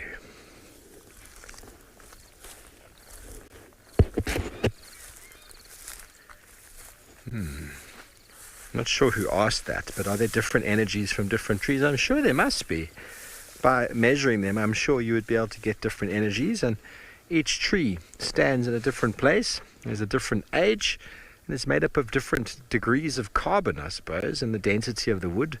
So each of them would give off a natural different energy field, but they're probably all unique as well. Each tree has probably got its own unique signature depending on where it is and what it's doing and how it's interacting with the landscape around it. I mean, there's huge science going into the fact that plants are all connected underneath the Earth's surface by mycelium, which is the network, the global network of all plants, organisms. Fungus is connecting all of them into a proper network underneath the ground. And I mean, if you just watch the movie Avatar, it gives you a very good idea of potentially exactly what's happening under the Earth's surface that we can't even really try and figure out. But with a movie like Avatar, you can actually see it and you go, there's connection here. The trees live off of each other, they connect with each other, communicate with each other. They're one large, big living entity. So when you're hugging one, you're hugging them all, and indeed you're hugging yourself right back. Don't forget to breathe when you do so. And keep sending those pictures. I do enjoy them. I've had a few people even send me family photos of them all hugging a sequoia, big redwood? Yeah, redwood tree, the largest tree in the world. You need a family to hug one of them, but don't feel like you have to be with a family when you hug a tree. You can do it on your own. They say an apple a day keeps the doctor away. Well, hugging a tree a day keeps the soul in check.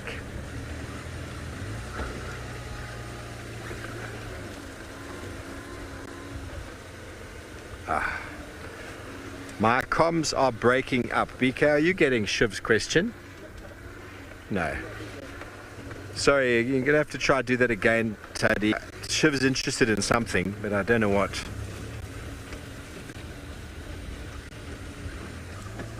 It's nearly time for a jacket.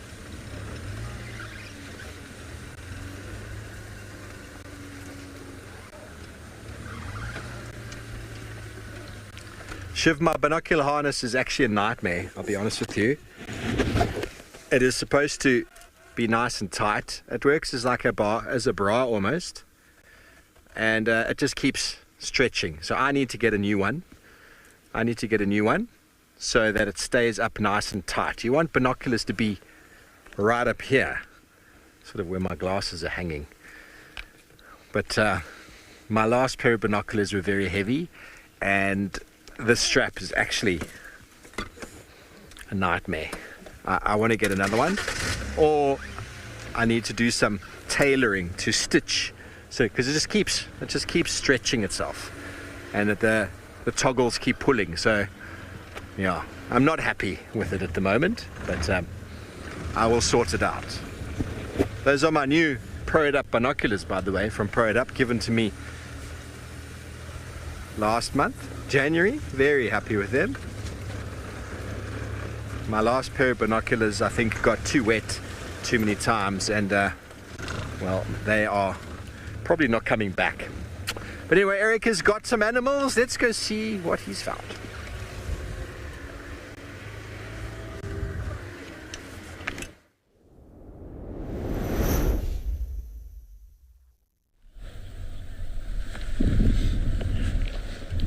Our boys' tour continues here. We found some more gentlemen. We've got an Impala ram here, and he is in the potty position. He's now finished doing his business, and he's hanging out with, he's not quite, maybe he's not finished. He's in the presence of a black wildebeest and a blesbok, probably in the same square, 50 meters square, in the same little block here. You can hear the blesbok sneezing at us. I mean, he's looking at us every now and then, but he's not paying too much attention. This impala's, he's been in the potty position for quite some time now. How big is your bladder? Goodness gracious. Or is he? He's got a bit of stage fright, and he's used to performing under observation. Anyway, we've got black wildebeest, not really worried about us at all. He's more interested in the food and the water that is on the grass, the little drops of water. It's a perfect time for a grazer and a browser to be feeding. You basically, it's almost a double whammy. You can get water and food. Janine, no. So we had rains very similar to what we've had over the last 3 days, but those rains lasted for, was it just over a week? I think it was just over a week. In November. Almost the whole World Cup. Oh, yes, that's true. So it was almost a month of on, off, but it wasn't soft rain. It was on, off, hard, torrential downpour. And that was enough to put a little bit of water in the river and get it a little bit flowing, but not onto the main reserve. There's lots of weirs that do block the free flow of water all along the Bushman's River, and naturally so, because a lot of the farmers used to utilize that fresh water to irrigate crops. They used to use it to provide water for animals. So the water can't just flow wherever it wants, and I think a lot of those weirs had built up and blocked, dammed up a lot of the river.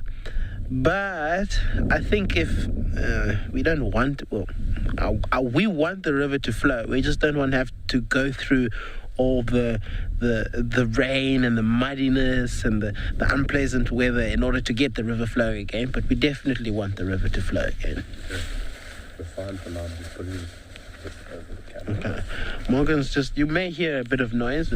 We are trying to protect our equipment here, as the elements are not playing ball game with us. Like I said, someone definitely upset Mother Nature, and she's now lashing out.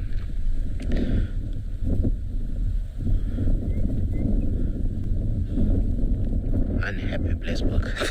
Still, there we go. There's the rotor. Man's getting a bit excited now. He's paying a little bit more attention to us than he was earlier. He's also moving away. Oh, why? You didn't even know that we were there until this Blessbook started barking. Or sneezing, wheezing. Not wheezing, sneezing. But he keeps looking elsewhere. Like he's not looking at us. So I'm not too sure what it is that he could be sneezing at.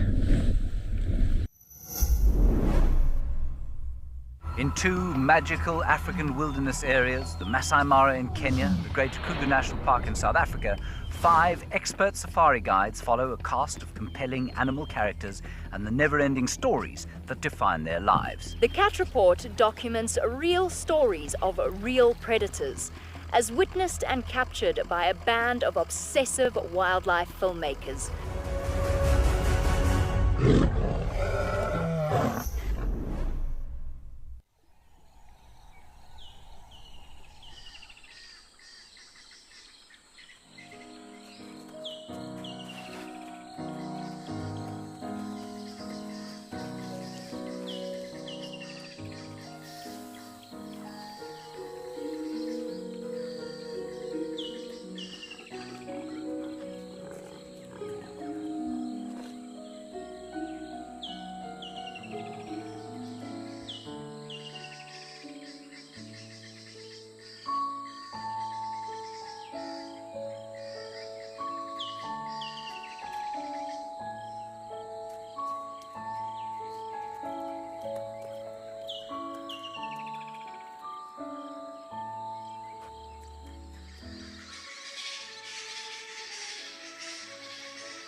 Oh, wonderful, James. I love myself a musk elephant bull. I would love to spend some time with elephants today. We've had a hippo. Oh, we had a buffalo, BK. We had a buffalo for a little while. He wasn't a very grumpy fellow, which was quite nice. But an elephant would be lovely. Seen some tracks.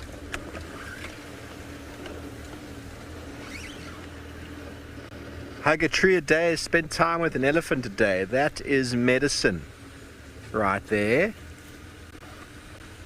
Medicine, medicine. And the reason I'm crawling so slowly along here is this is the area let me say it, try that again. Columba led me to once upon a time. Showed me some babies. Just having a look. Just having a look. Straight down there.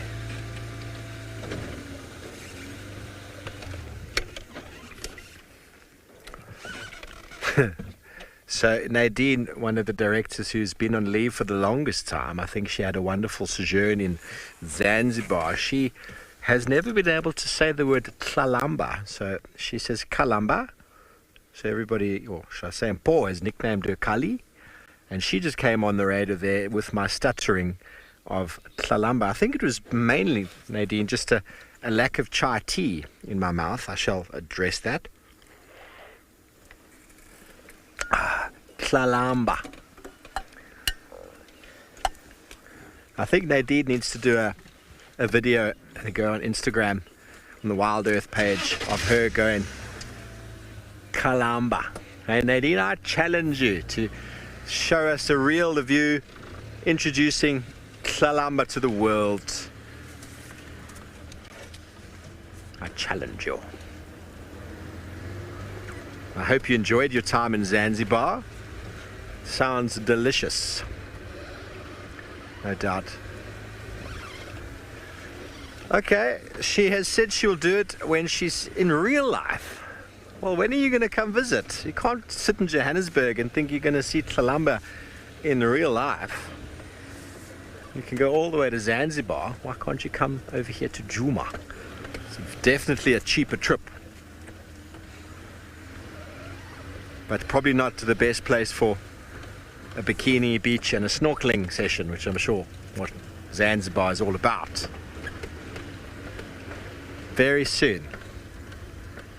Oh, Nadine's going to be here very soon. Well, Nadine, you better let me know, because I'm going on leave next week, Thursday. So, and I never meet any of the directors these days. They come to Juma and I'm not here, and then they tell me all about it, and you're like,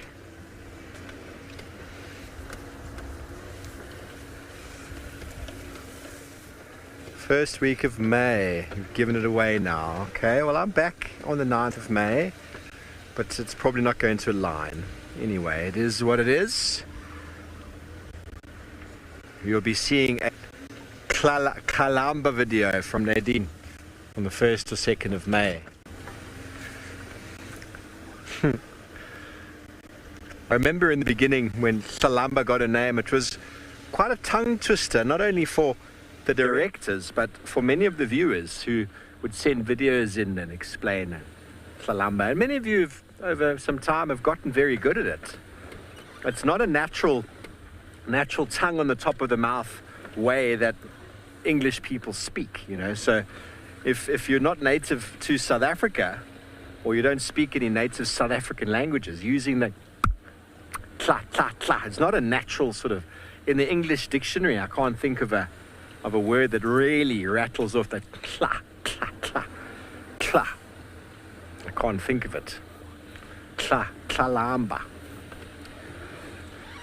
How many of you are doing that right now? Practicing. Nadine certainly is, because she knows she's got a video to do soon. If I find her today, Nadine, you're going to do a video today. How does that sound? Yes. I'm sure she's going to agree. Or maybe Nadine's a bit shy to do a video today.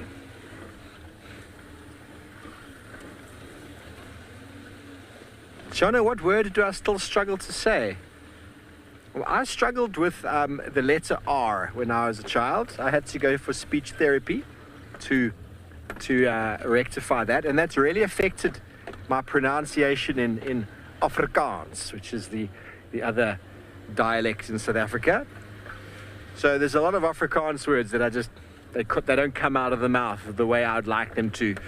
And whenever I do speak Afrikaans, if you are out there and you're Afrikaans speaking and you engage with me and I try to speak Afrikaans to you, please continue speaking Afrikaans. For me, Afrikaans people are so polite. When you meet them and they hear that you're not 100% Afrikaans, they switch to English.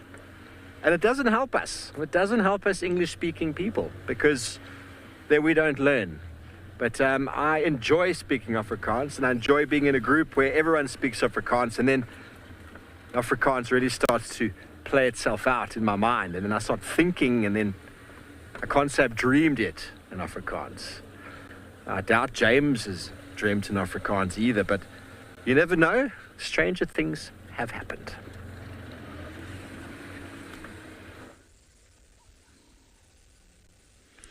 I have Oh my goodness, it's literally got into my shirt. Oh God. It's a spider, a pea spider. What a time to be alive. What a time to be alive.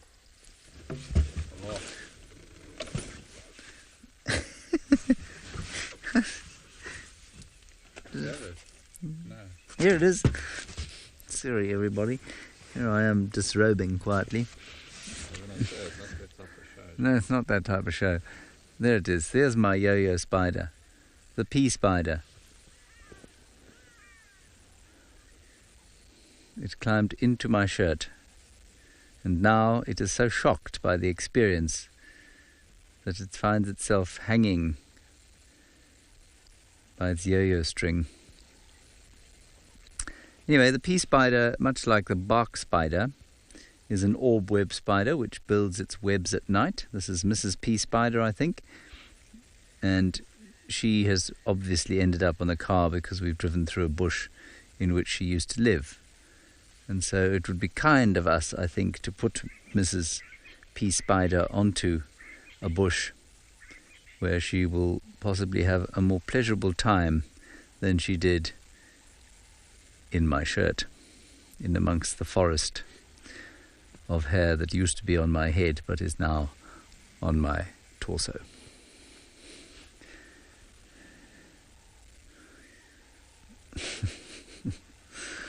All right, let's go and find a little place for her to live. We've come to the southern boundary. There's not much going on here. We thought we heard some lions, but I actually think it was the encoder in the back going vroom.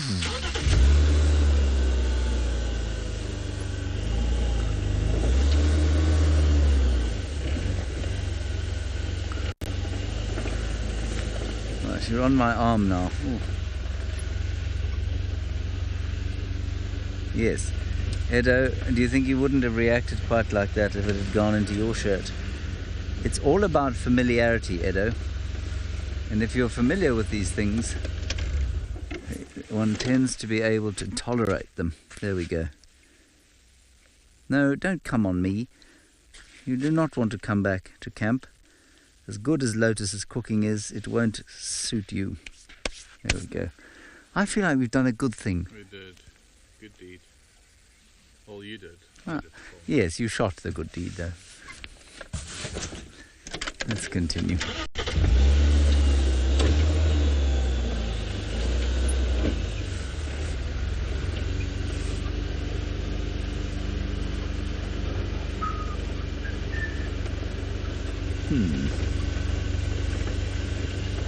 Okay. We've only got 40 minutes left. Start moving towards the southern boundary and back home, I think. I believe the lions will pop out sometime soon. Let's go back across to Eric. He's made his way to a waterhole, and I don't know what's coming to drink in that weather.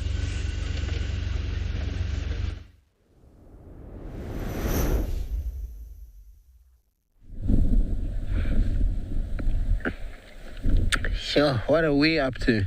Well, we are bumbling around. Like I said this morning, we are investigating our surroundings after the weather that we have had, and my goodness, have a look at this body of water. And we can call it a body of water now because, well, look how big it is compared to what it was 3 days ago. Which was a mud pit. This was a mud pit that the elephants came to, and they were bathing themselves in the mud. Some of you will remember that segment. There wasn't really water. It was more like mud.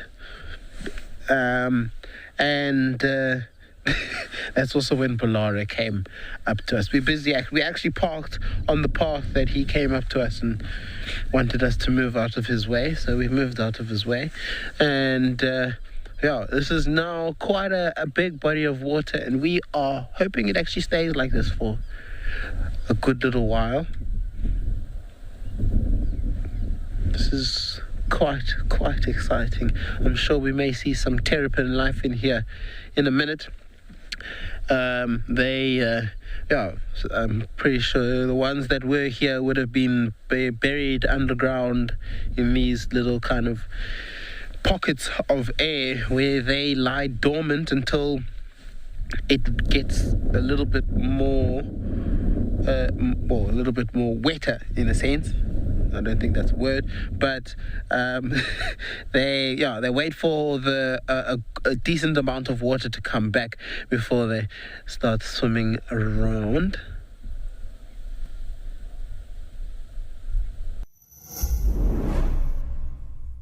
Are you a wildlife fanatic, glued to YouTube for your daily dose of animal antics? Then welcome to Africam's wildlife community. By joining our YouTube memberships, you get no ads, just wild live streams, chat with other bush fans, get early access to exciting camera spots, and flex your wildlife knowledge with fun quizzes. Visit Africam's YouTube channel and click the join button now.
This amount of water would definitely make our elephants happy and definitely make every animal in this area happy.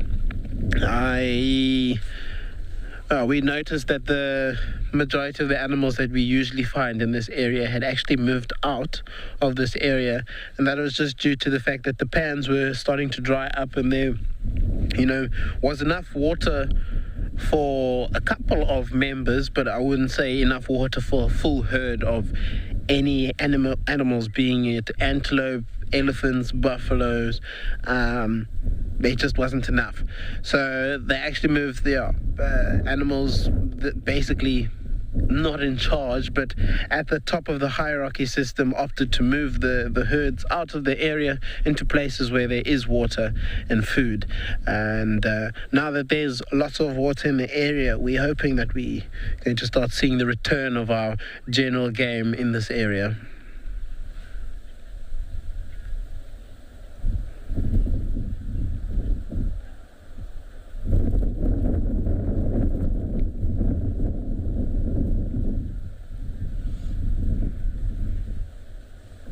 Distance visual or view of a Verruch's eagle owl. I always think we're looking at an owl at dusk on a post or on a dead tree like this is I don't know, it's such a lovely time of day. It's a very short period of transition, and it's the changing of the guard. The owls are coming out, and it's such a short period out here in Africa where you're this close to the equator. There's not much of a dusk. Very special time.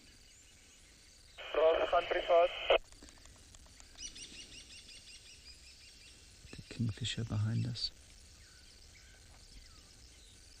Some birchall starlings. Some irritated franklins. And a lion calling.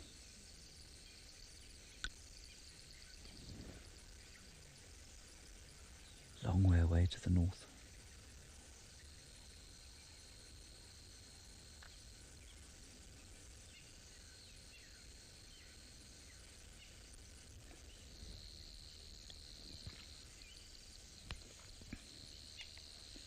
I always feel like these owls have just woken up,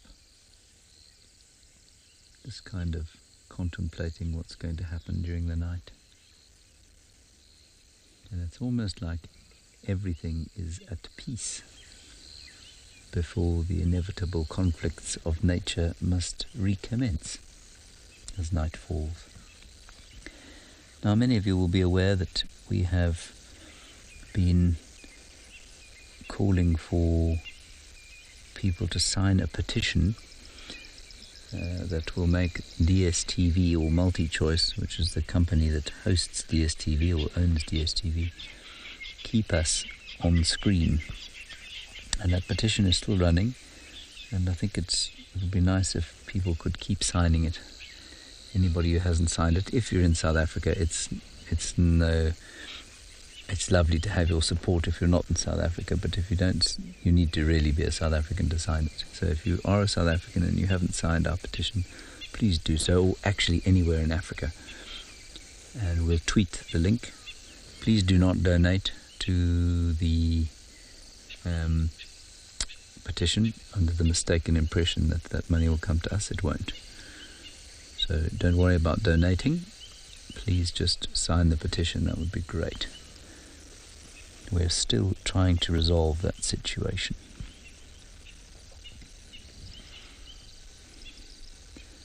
And isn't it wonderful that for animals like that Varro's eagle owl and the franklins that are shouting at the Varro's eagle owl just below, the considerations of man and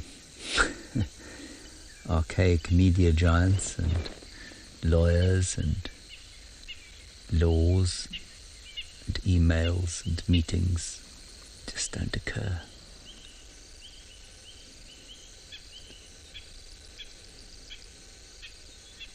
That beautiful owl can sit on his tree, and if he's had something to eat, he's got nothing else to do. He can just sit there and contemplate. Very, very special time of the night. And we'll hand you over to Steve, who will no doubt be meditating in some way as he looks at the embers of the day.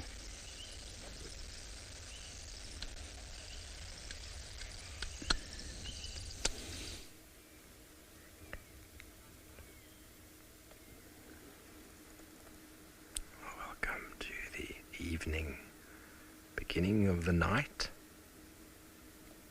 We've just been watching the colours of the sun shifting through the atmospheric moisture, also known as clouds. And a dead tree, picturesque on the landscape.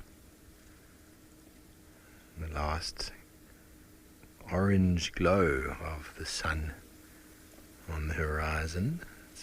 Purples and oranges and pinks have been cascading through the sky. And indeed, James was right. I was meditating. Many people think, what is meditation? Is basically just being very present and aware of the moment and not going off on thought. Do you ever find those times where you're so focused on what's happening in front of you, the mind doesn't go anywhere? Those are beautiful moments. All meditation does is foster that ability and that skill.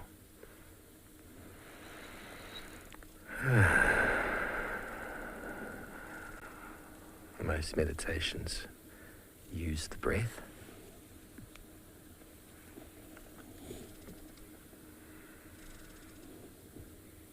And just for the next moment, I'm just going to allow you to use your breath.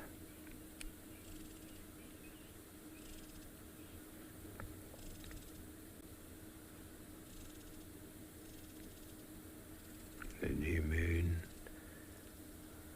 new crescent moon in the top left of the screen.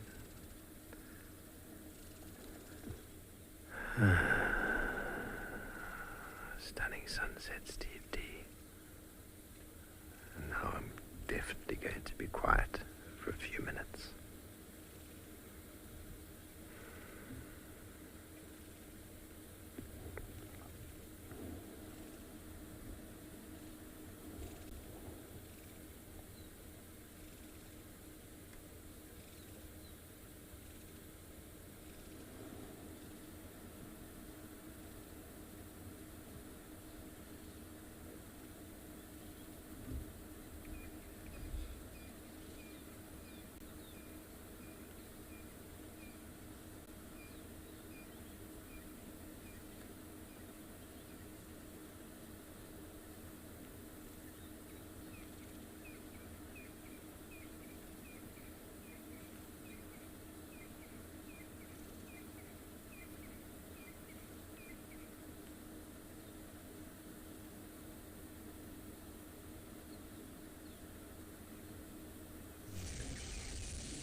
Well, here we have got ourselves a nightjar, and I have identified it as a square-tailed nightjar, and I'll tell you why. It has got white outer tail rectrices, and you can't see that now because it's not flying, but you might just be able to see that, and we definitely saw that. And then it's got that little line of white feathers at the throat. And the other species that would still be here, which is the fiery neck nightjar, it has got white at the throat, but not just under the eye above the real sort of throat patch.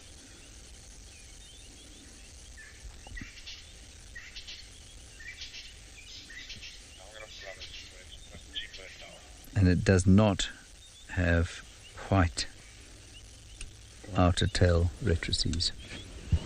So, I mean, on sort of, when the first time you see them, these birds are extremely similar to each other. So take it out of IR? Yes, take it out of IR. That's a good idea. Thank you very much. We've gone out of IR, Tadiwa. And you can see that are very similar. But if we zoom in on the square tail, what was very obvious was that line there under the eye, the line of white under the eye, and then the white outer tail feathers.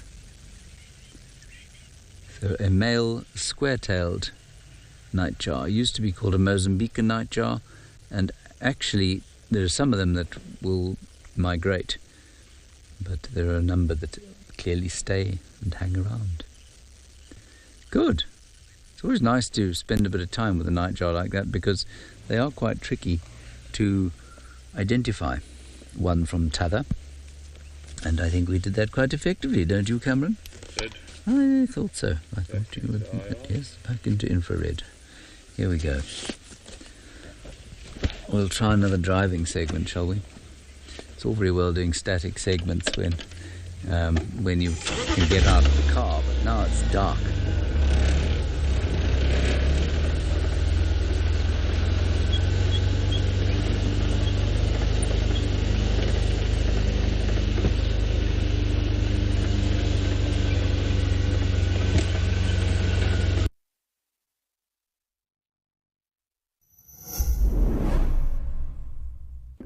we have an exciting announcement.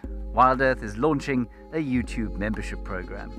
For a nominal monthly fee, members get an ad-free channel, prioritized questions, early access to videos, and many more perks. You'll get fun features like badges and emojis that'll make you stand out in the chat.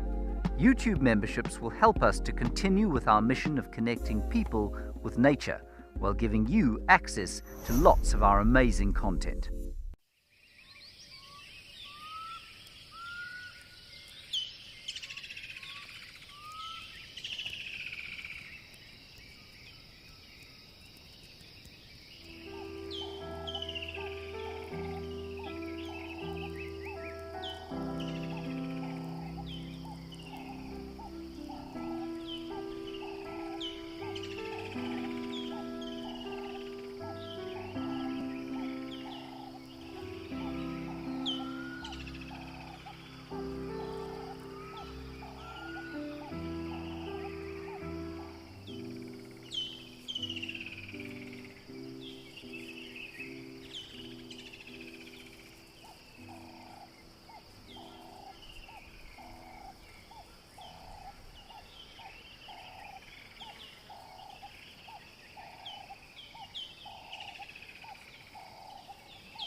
Thinking, smile and be joyous, be happy.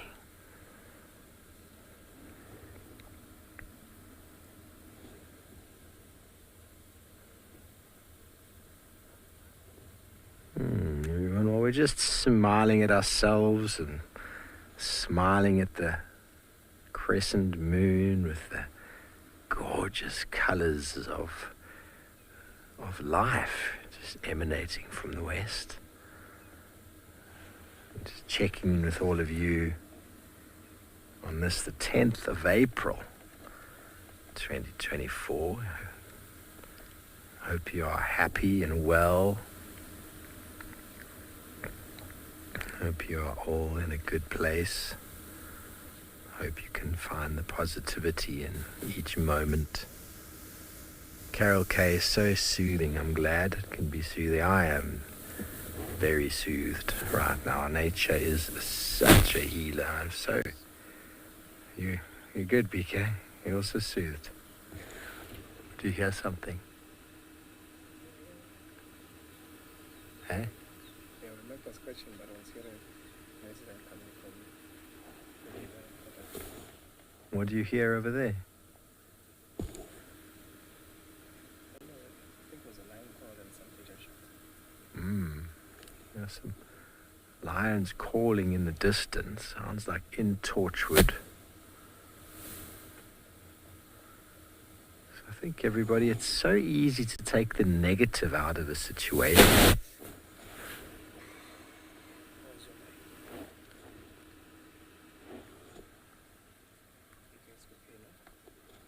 So easy to take the negative out of a situation. Try and look for the positive. Especially when you don't get your way, especially when things don't work out the way you'd like them to. What can you take out of that that's positive? Very easy to find the negative in any situation, but look for the silver lining. Look for the point or opportunity that's going to make you smile. And postcard that image right there.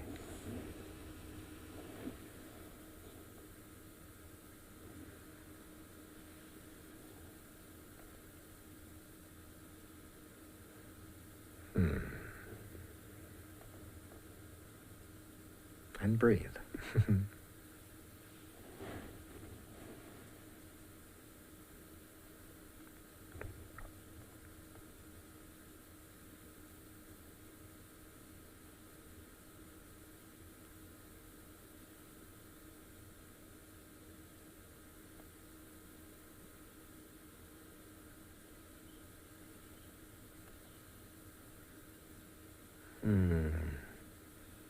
Well, African sunset, picture perfect with your name underneath. There's nothing quite like an African sunset. And yesterday BK and I ended up right here, this exact same spot, and we captured probably one of the best sunsets I've seen this year. It was special this evening, but last night there was just so much more cloud, so much more moisture in the atmosphere from the rain.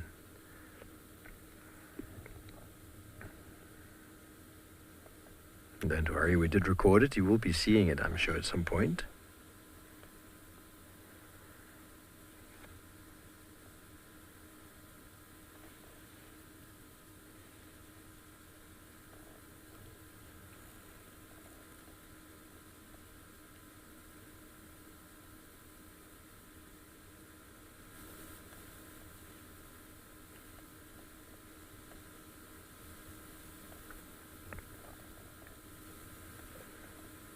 Maria, it never gets old. It's never the same. It's never the same.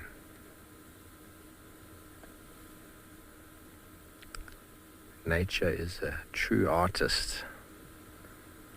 Every sunset is picturesque and different, with a different imprint, different stroke of the hand, different position of the tree and the moon and the stars or the planets' alignment, presence of the mountains and moisture vapor to what degree. It's always different. How can beauty ever get old if it remains beautiful?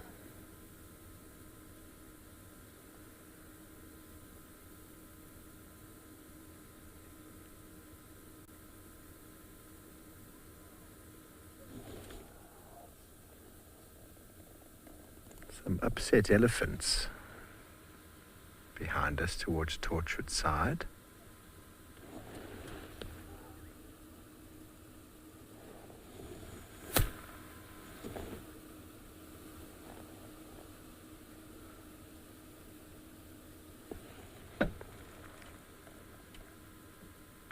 No way, no, he's gone. And I wait.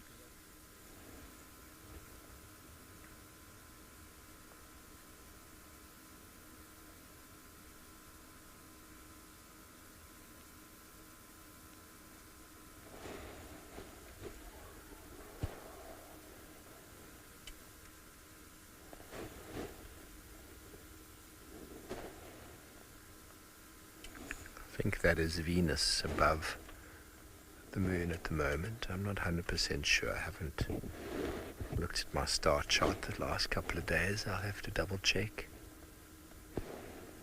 Could be Jupiter, but it's probably Venus.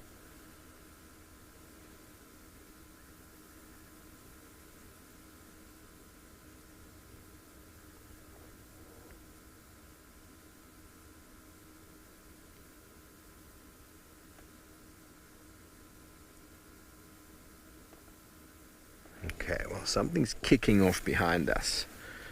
We're going to go check Cheetah Cut Line, eastern side, see what it is, potentially what's giving a moment of distress. So we're going to be needing to go to the infrared as we pull out from this sunset. this moon set as well, as the moon is going to be setting in the next 45 minutes or so.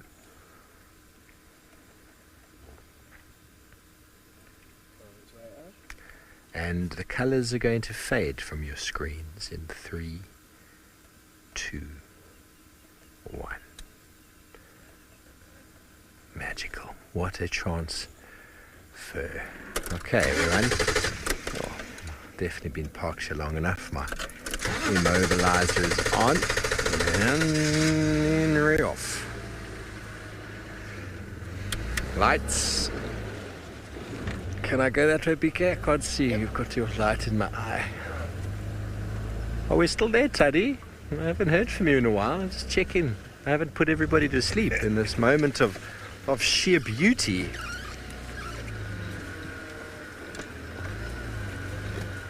Yes, you're still there, Tadiwa? Oh, I lost. Don't forget, we love to hear from our directors sometimes, and we do know that sometimes the scenes are so overwhelmingly beautiful that they get lost in their own reverie of the moment. And spotlight, check. Elephants screaming and carrying on, coming right up. I don't think we're going to see them. I think they're over in Torchwood. This is the Torchwood boundary. We were just there. It's more than 100 meters away.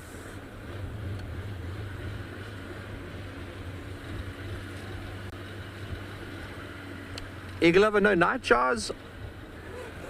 I mean, in Afrikaans, it's called a nacht-uil, so that's probably why you might think they're from the owl family. But they are unique on their own. They are from the nightjar family. They are a very strange species, a very strange genus of birds, really. And the name night, because they're active at night, and you might wonder, where does the name jar come from? Well, when they fly around at night, they open their mouth wide like a jar, and their whiskers help them to sort of angle and direct prey into their mouth, almost like a beluga whale, or not hunting, but feeding on krill and plankton in the ocean. And insects just go inside. And at night, jar. Yeah. You can hear the elephants off over there. They're all the way in Torchwood. So close to Torchwood Camp. But they're not very happy.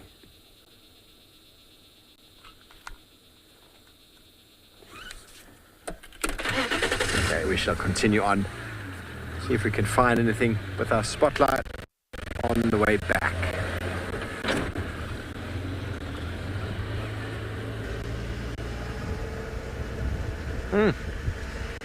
What a beautiful evening.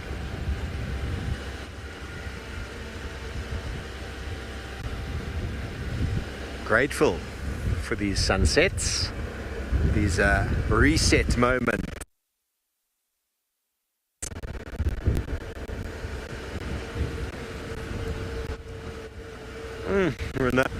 I know exactly what you mean. The sunset was exactly what you needed. My absolute pleasure. My absolute pleasure. You can probably tell that BK and I quite enjoy those moments too. You can probably tell. Hey, but our beaks?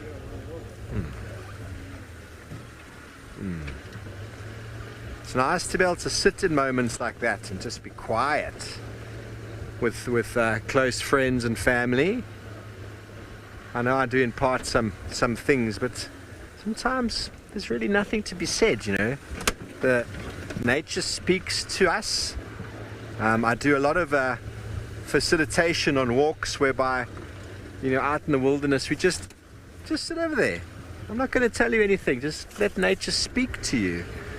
It's quite a foreign concept to many people that there is communication that happens, but as soon as we quiet the mind, messages come to us, profound epiphanies come to us when we're in these wild places, things that we've known for years, but we've never quite been able to sort of put our finger on, come to you in quiet moments on your own in the wilderness.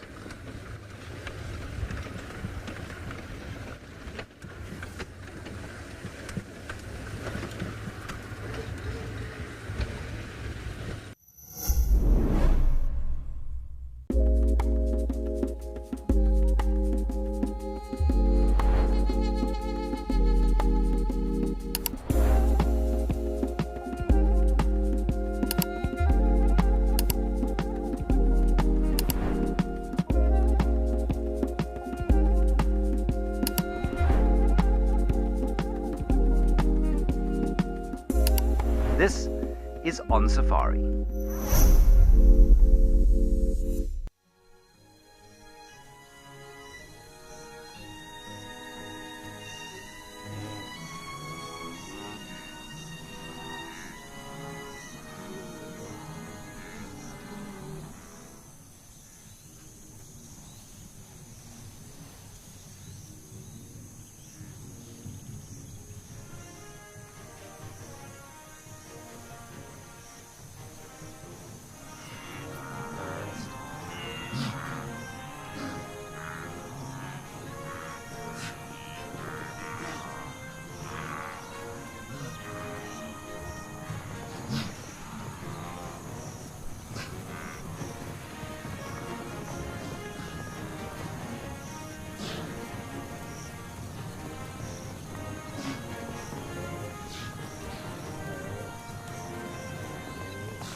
That's what's amazing about going into the wild places, that you step out of a comfort zone, and that's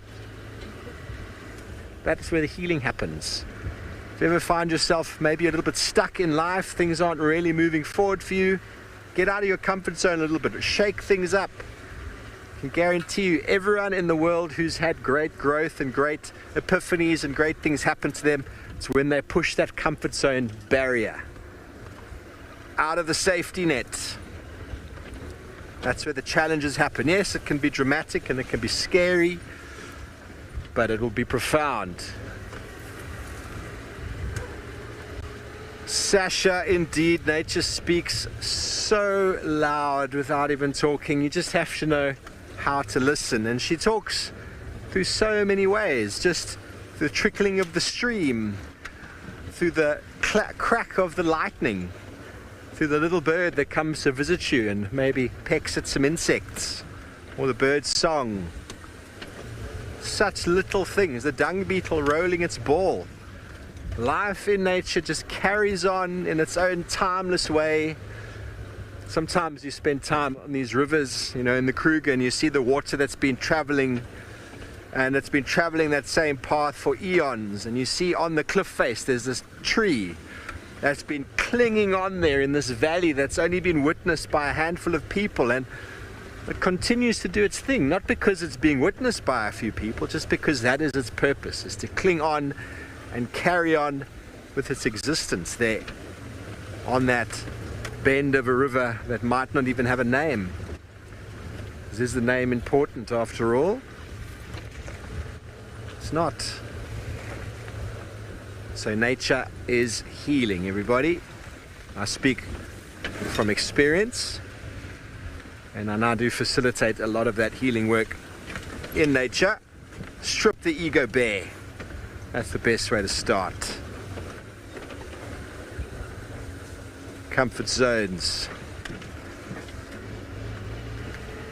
BK, you're going to come on a walk with me soon, eh? Most definitely. Most definitely.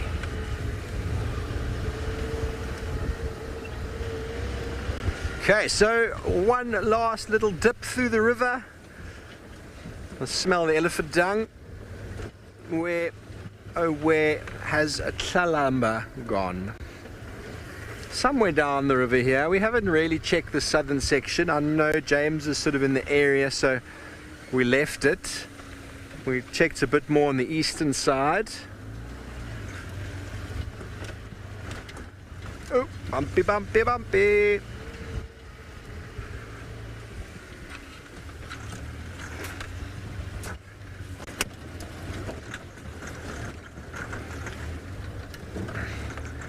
Mohammed, I don't know, but today was Pick and Pay shopping trip day. Woo!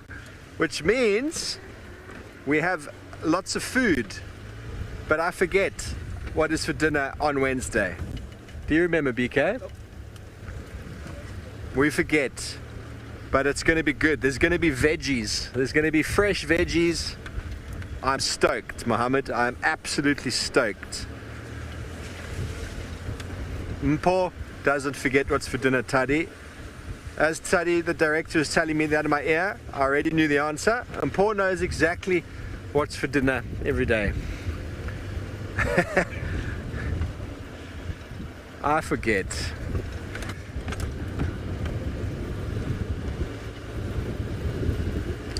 But I wasn't thinking about dinner until now. Now I'm going back into some other place. I'm not thinking about food. Food will come. Oh, Steenbok or Deka? It's a Deka. Oh, Deka. Watch out, there's a leopard around somewhere. Deka, Deka.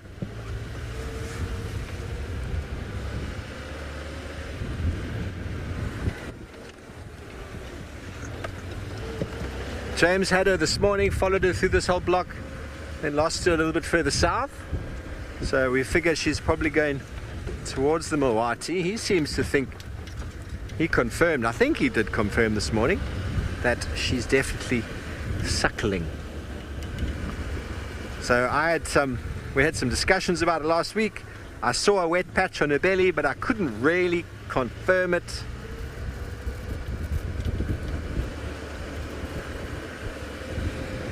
Oh, pleasure, Mac in London. I hope the daylight is starting to shift for you there. My brother sent a photo of Edinburgh this morning, and the light is definitely coming up earlier than it has been.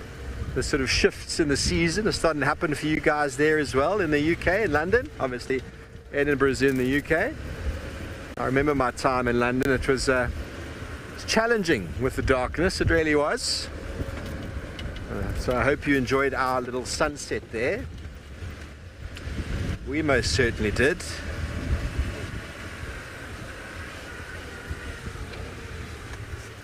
We most certainly did.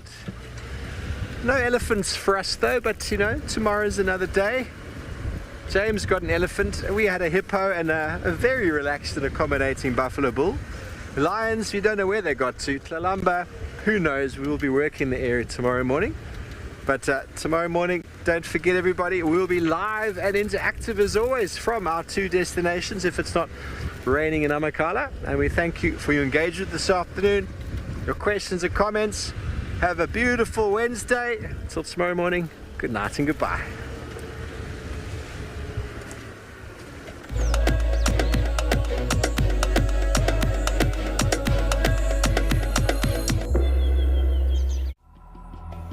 The Catch Report documents real stories of real predators as witnessed and captured by a band of obsessive wildlife filmmakers who live and work in the bush 365 days a year. Previously